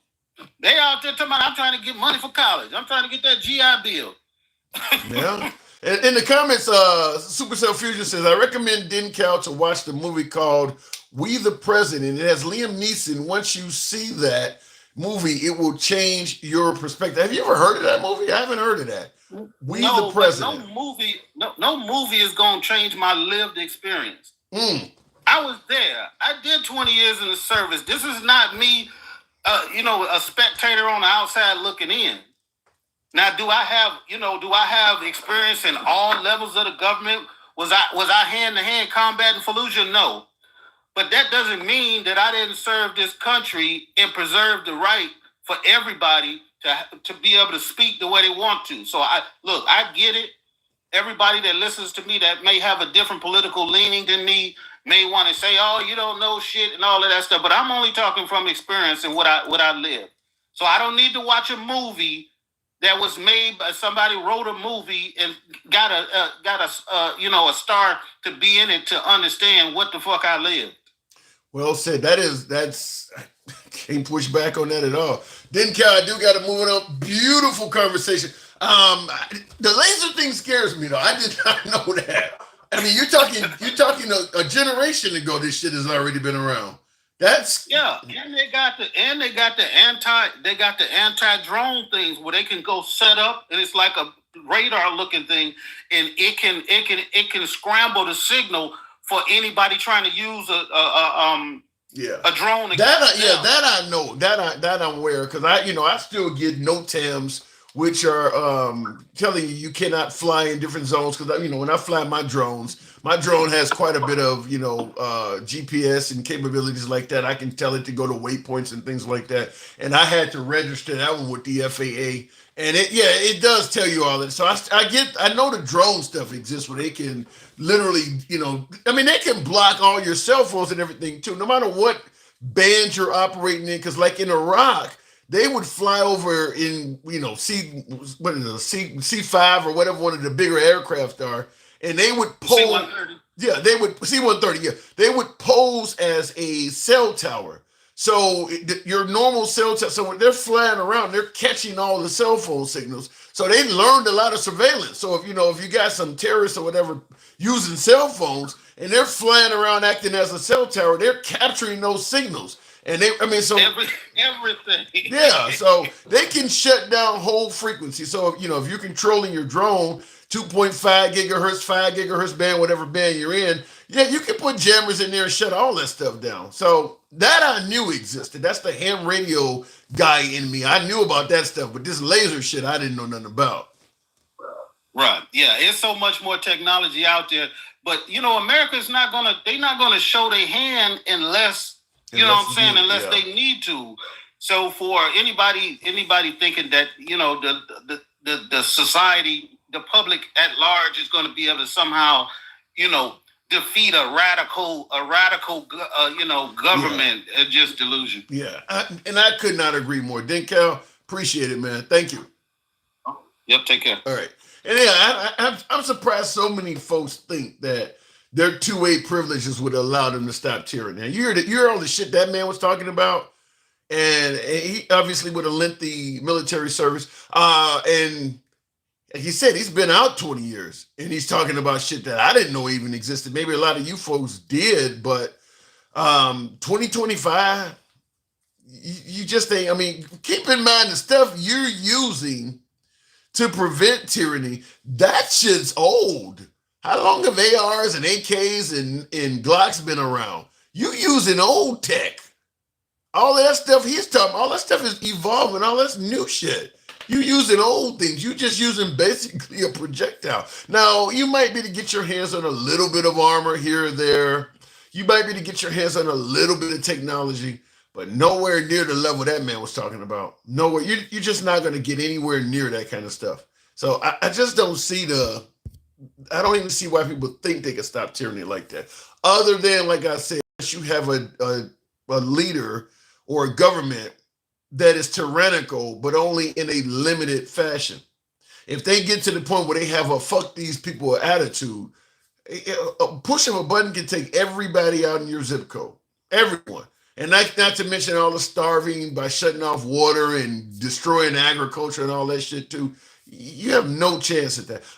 Ed G says, we couldn't stop janky spy balloons. Yes, so advanced. The spy balloon, obviously we could stop it because they shot it down with a missile. But I think the thing is, they knew the balloon belonged to China. And China was able to lie to them and tell them it was off course and it was not performing any surveillance over the U.S. mainland, and they just wanted to recover their product. So under the Biden administration, he just wanted to look like, all right, well, we won't blow this damn thing up. Just don't do it next time. Let this thing fly over, get your shit back and be done. Now, obviously, the Trump administration was like, blow it up, blow it up, blow it up. And I believe they should have, because I do believe China was collecting surveillance. And I was mentioning posing as a cell tower, for instance. You could do that. If you fly over a country in one of those balloons, you literally can capture all. I mean, at that altitude, if you got the right equipment, you can capture all kinds of radio signals at that altitude. And you just record it. You can analyze it when the thing come back home. But you can capture all of the frequencies and all kinds of shit that's going on. And that thing was going over military bases and shit like that. So that's in addition to taking photos and all of that kind of stuff it could have been doing as well. We don't know because they never told us when they shot it down what they recovered. They never told us the details of what was on it. So we don't know, but I don't think they should have allowed it to fly over America either. Supercell Fusion says, I quote Dr. Evil, said dolphins with laser beams attached to their hands. LOL, watch out, Tim. Don't go near the water where you see dolphins with laser beams. He was talking about mines, though. He was talking about you can train them to drop mines near stuff. I've always heard the Navy has worked with dolphins. I didn't know to what capacity, but I have heard they work with dolphins. But he's saying you can train them to get near shit and place mines, underwater mines. Edgy says, LOL, didn't you live the experience?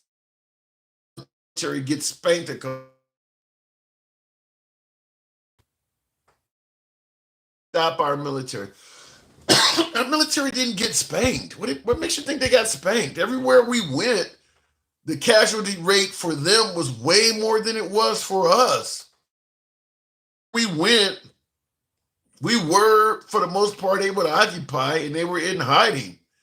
What do you mean we got spanked? We didn't get spanked. We got wore down. We just, and we even got wore down from a point of the U.S. citizens were pushing politicians to end that war.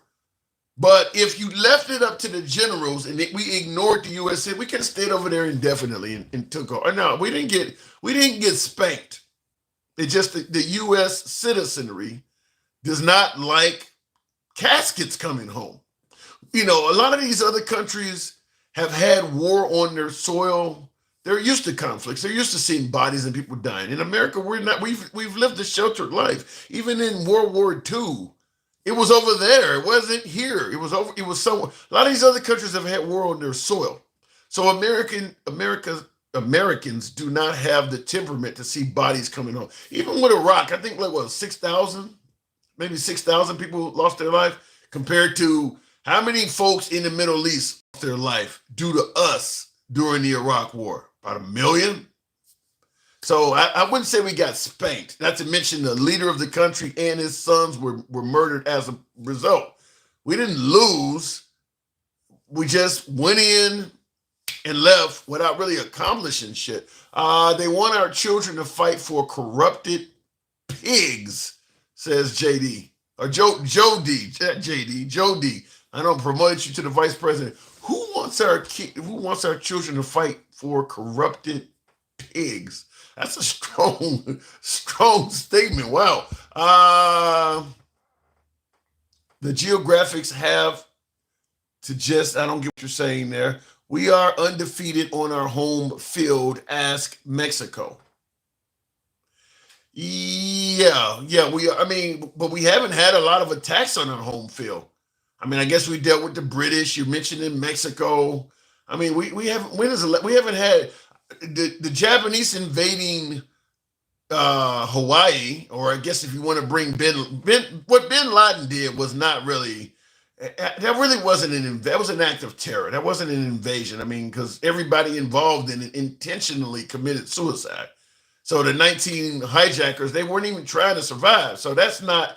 I guess you would say the Japanese in 41 was the last time our homeland was invaded. So we haven't had it happen much.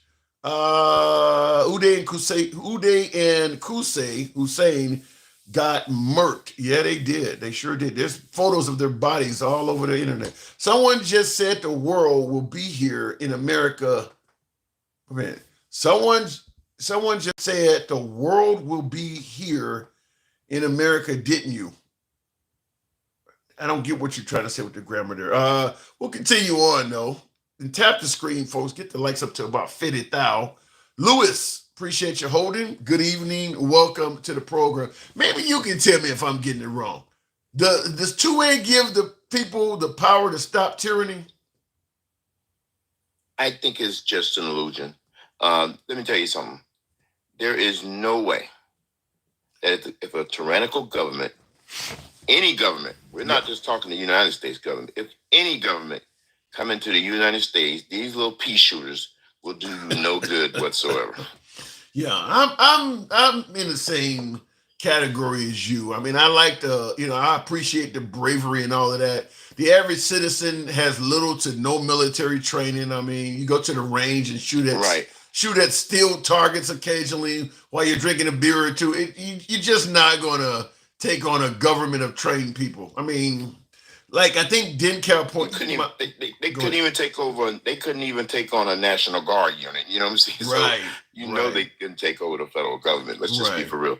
I mean, there's just no way. I do want to compliment you on Special Agent. What do you mean? The live you was in earlier. Oh my God. Now see, Tim. Where do people like that come from, though? Tim, how could he be that daft? They know the word for it. I'm gonna say daft. And be from Mississippi and be from Louisiana. That might have to do. And for folks who are watching, what he is talking about, I was having a debate or a conversation with another Black conservative early before I started doing this live, and he was telling me that if the Confederates had won the Civil War, the treatment for African Americans would not have changed at all. And I mean, I still don't know how to handle that. I'm like, where did you grow up? Because I asked him, like, where did you get your education? You really believe that the Confederates, if they had won the war, they weren't going to do anything? Like, but then again, Tim, he also said he was a conservative Muslim. I can't even believe you stayed in that conversation after he said that. Yeah. Especially after he said Farrakhan supported Trump. He has some interesting points. For starters, Farrakhan ain't supporting no white man. You know what I'm saying? Right. Trump or any white man. Now, don't get me wrong. He'll be more favorable toward the liberals because they do support more Black endeavors. But he ain't trying to support.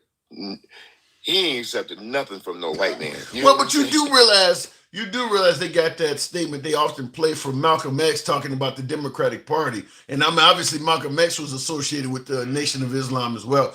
You hear that come up all the time. Well, Malcolm X was a separatist.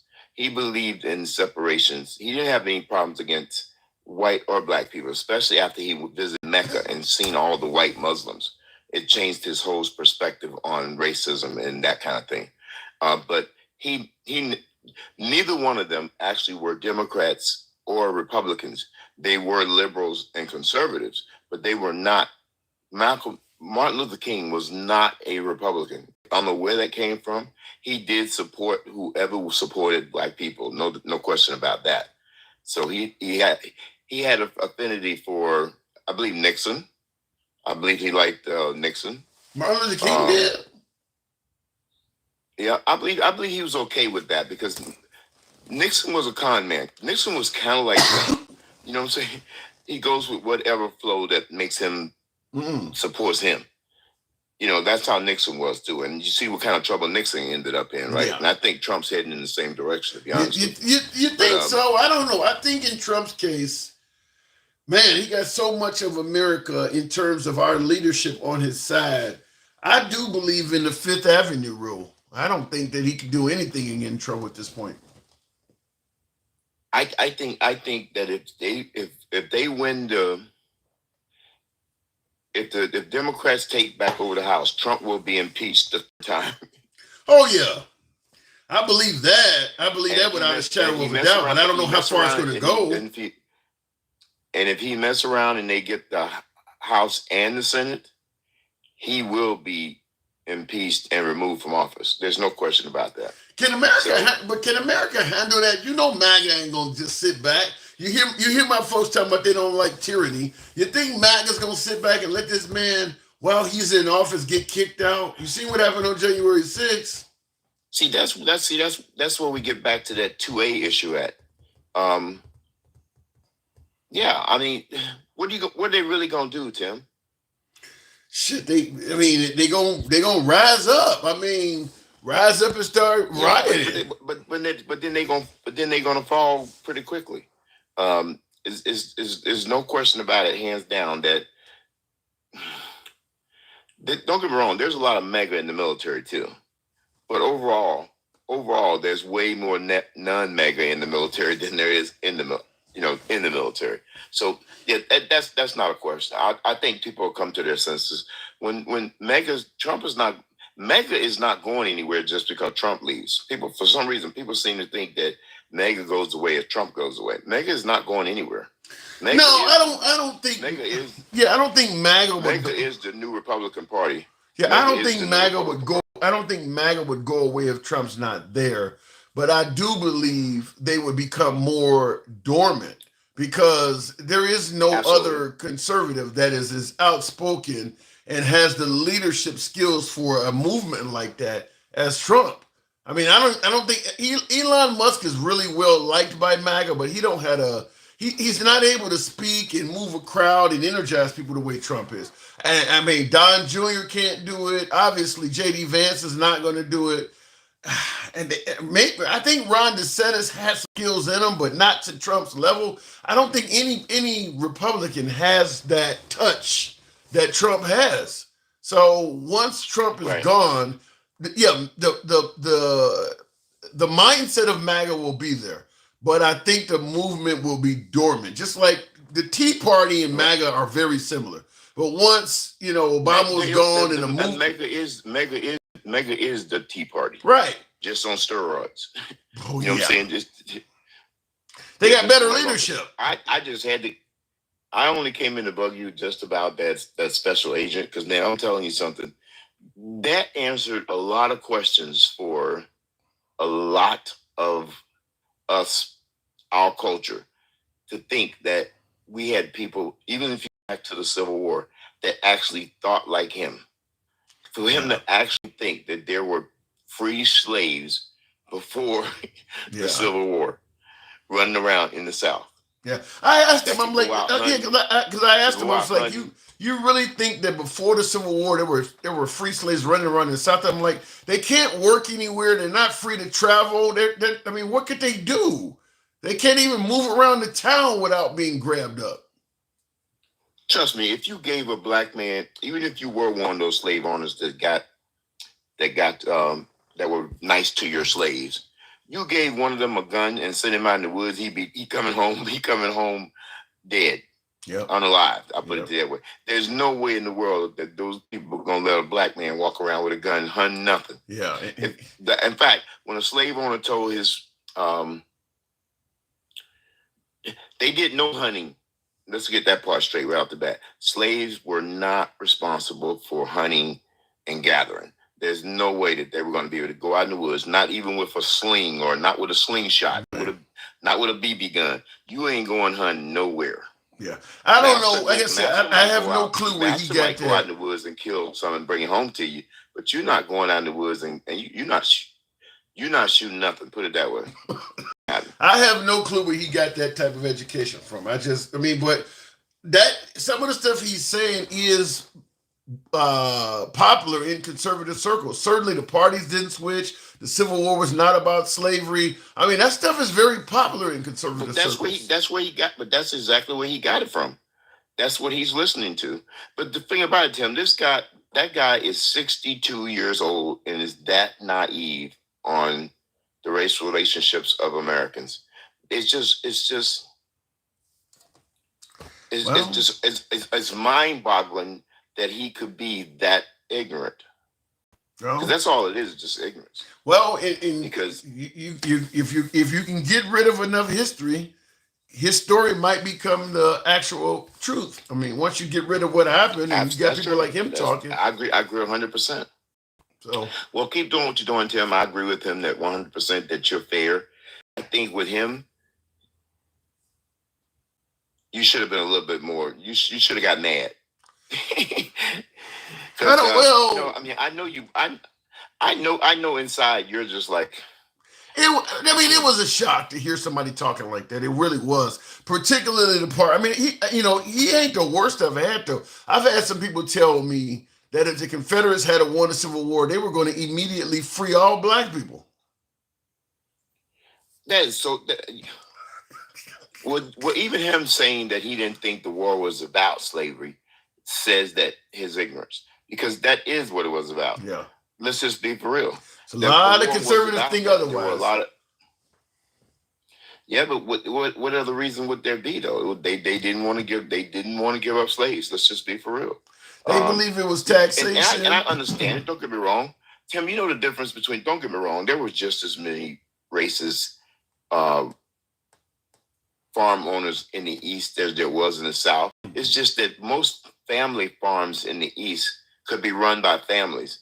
It's just that those plantations down South, they needed the help. They needed the workers.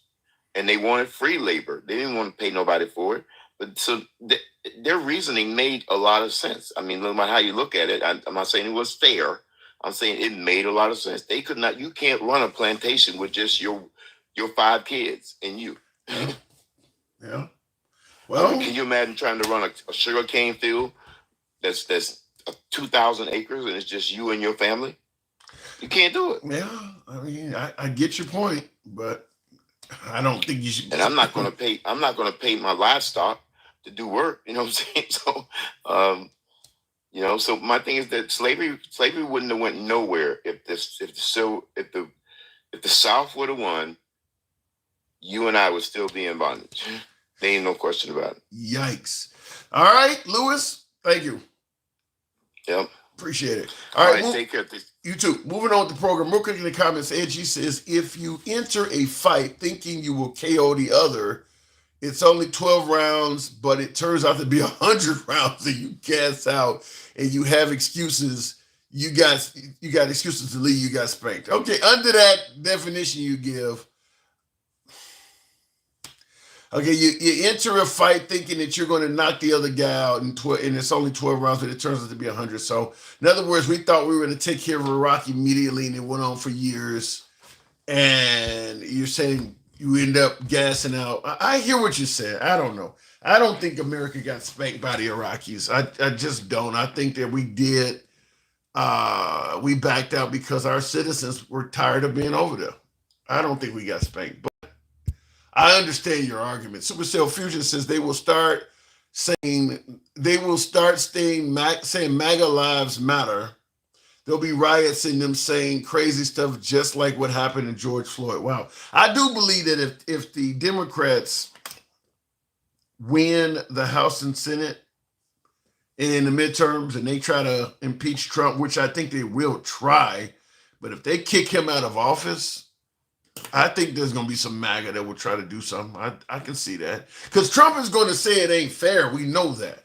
We already know Trump is going to say it's weaponized. I don't care what they come up with, what evidence they present. Trump is going to say that stuff is fake. It was fabricated. So that's what hypes people up, because the people think that they're fighting for democracy. They think the liberals are trying to destroy democracy and get rid of a duly elected president, because he will convince his people that whatever the liberals are doing is based all on lies. Same thing happened in the 2020 election. So I think, I don't know if it'll be widespread or just be a few radicals here and there doing shit, but somebody will do something if they kick Trump out. That's my opinion. Somebody will try to do something.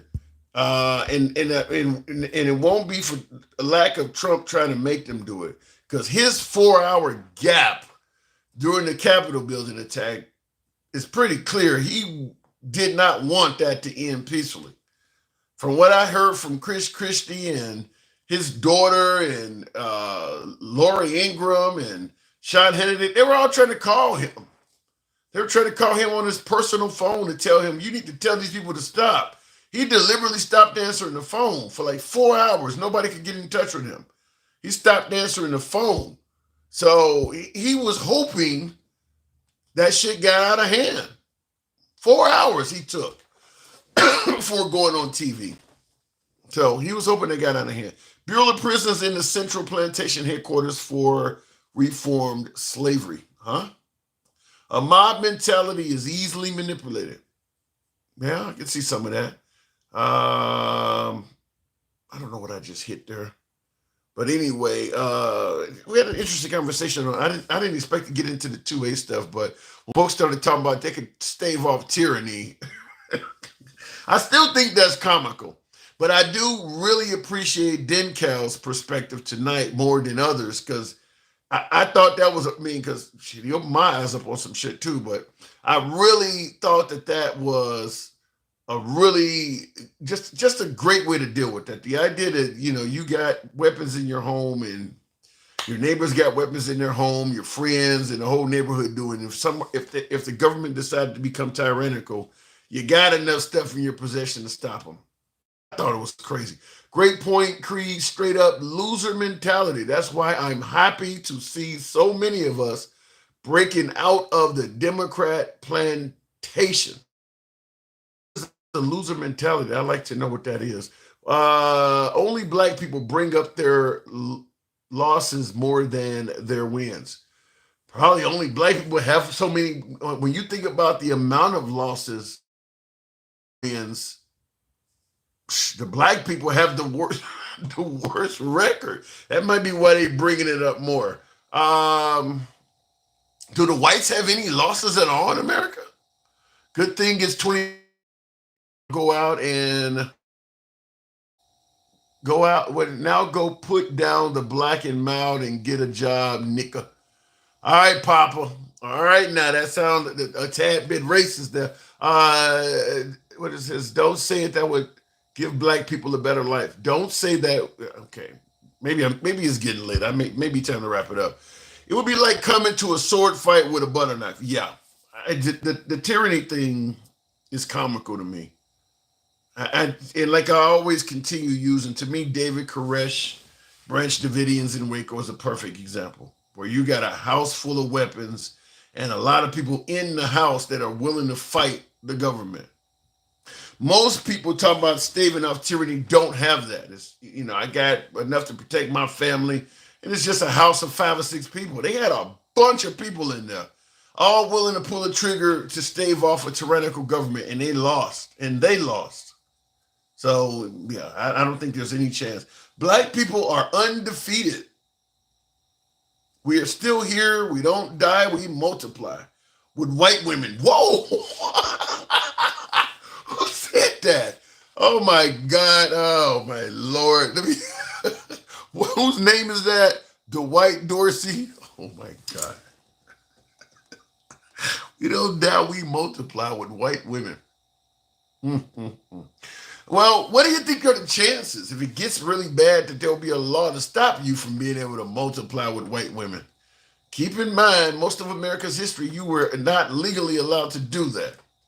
I think 1964 is when they legalized interracial marriage federally. I mean, that you ain't always had the right to do that. We multiply with white women. Funny. Jeez. Like I said, you may get a little satisfaction from sniping a few times. That's what would happen. A few victories from the people, but the ultimate victory would go to the government. They would ultimately win. Don't say that it would give people a better life. Huh? Anyhow, I'm going to go ahead and wrap it. You guys are getting crazy. Thank you for the 45,000 likes. I didn't solicit many of them tonight. Just hoping that we can, as a country, figure out a way to be more unified. I don't see it right now. I just don't. I'm involved in a lot of other lives, as you heard my guy talking about me with the black conservative. Most of the lives I go to are conservative. I don't go to a lot of liberal pages. When I'm not engaging with you folks here, I'm usually on a conservative platform. A lot of black MAGA, I'll go, not just black, but usually MAGA is where you're going to find me. And I enjoy the engagement with MAGA, but yeah, it can be interesting out there. And man, the division is awful. I'm not one that talks down the guests. I don't fling names at people I disagree with, but damn, do they do it to me. God, do they do it to me. In fact, a lot of times I go in there and I end up getting blocked or banned or thrown out because they don't like the opposing opinion. So I don't know how we're going to get past the divide. All I can say is I hope we will. I have seen you on Conservative Live, says Slim Buick. Yeah, if I'm not on here, you're going to see me on there. I don't go to many liberal lives at all. I just don't. I gawk at white women in honor of Emmett Till. Eric, it's late. It's late. It's your boy Tim, the handsome liberal. I don't have anything to say for that. I'm going to get my ass off here because you guys are getting more than crazy. Catch you guys tomorrow. Thanks for tuning in.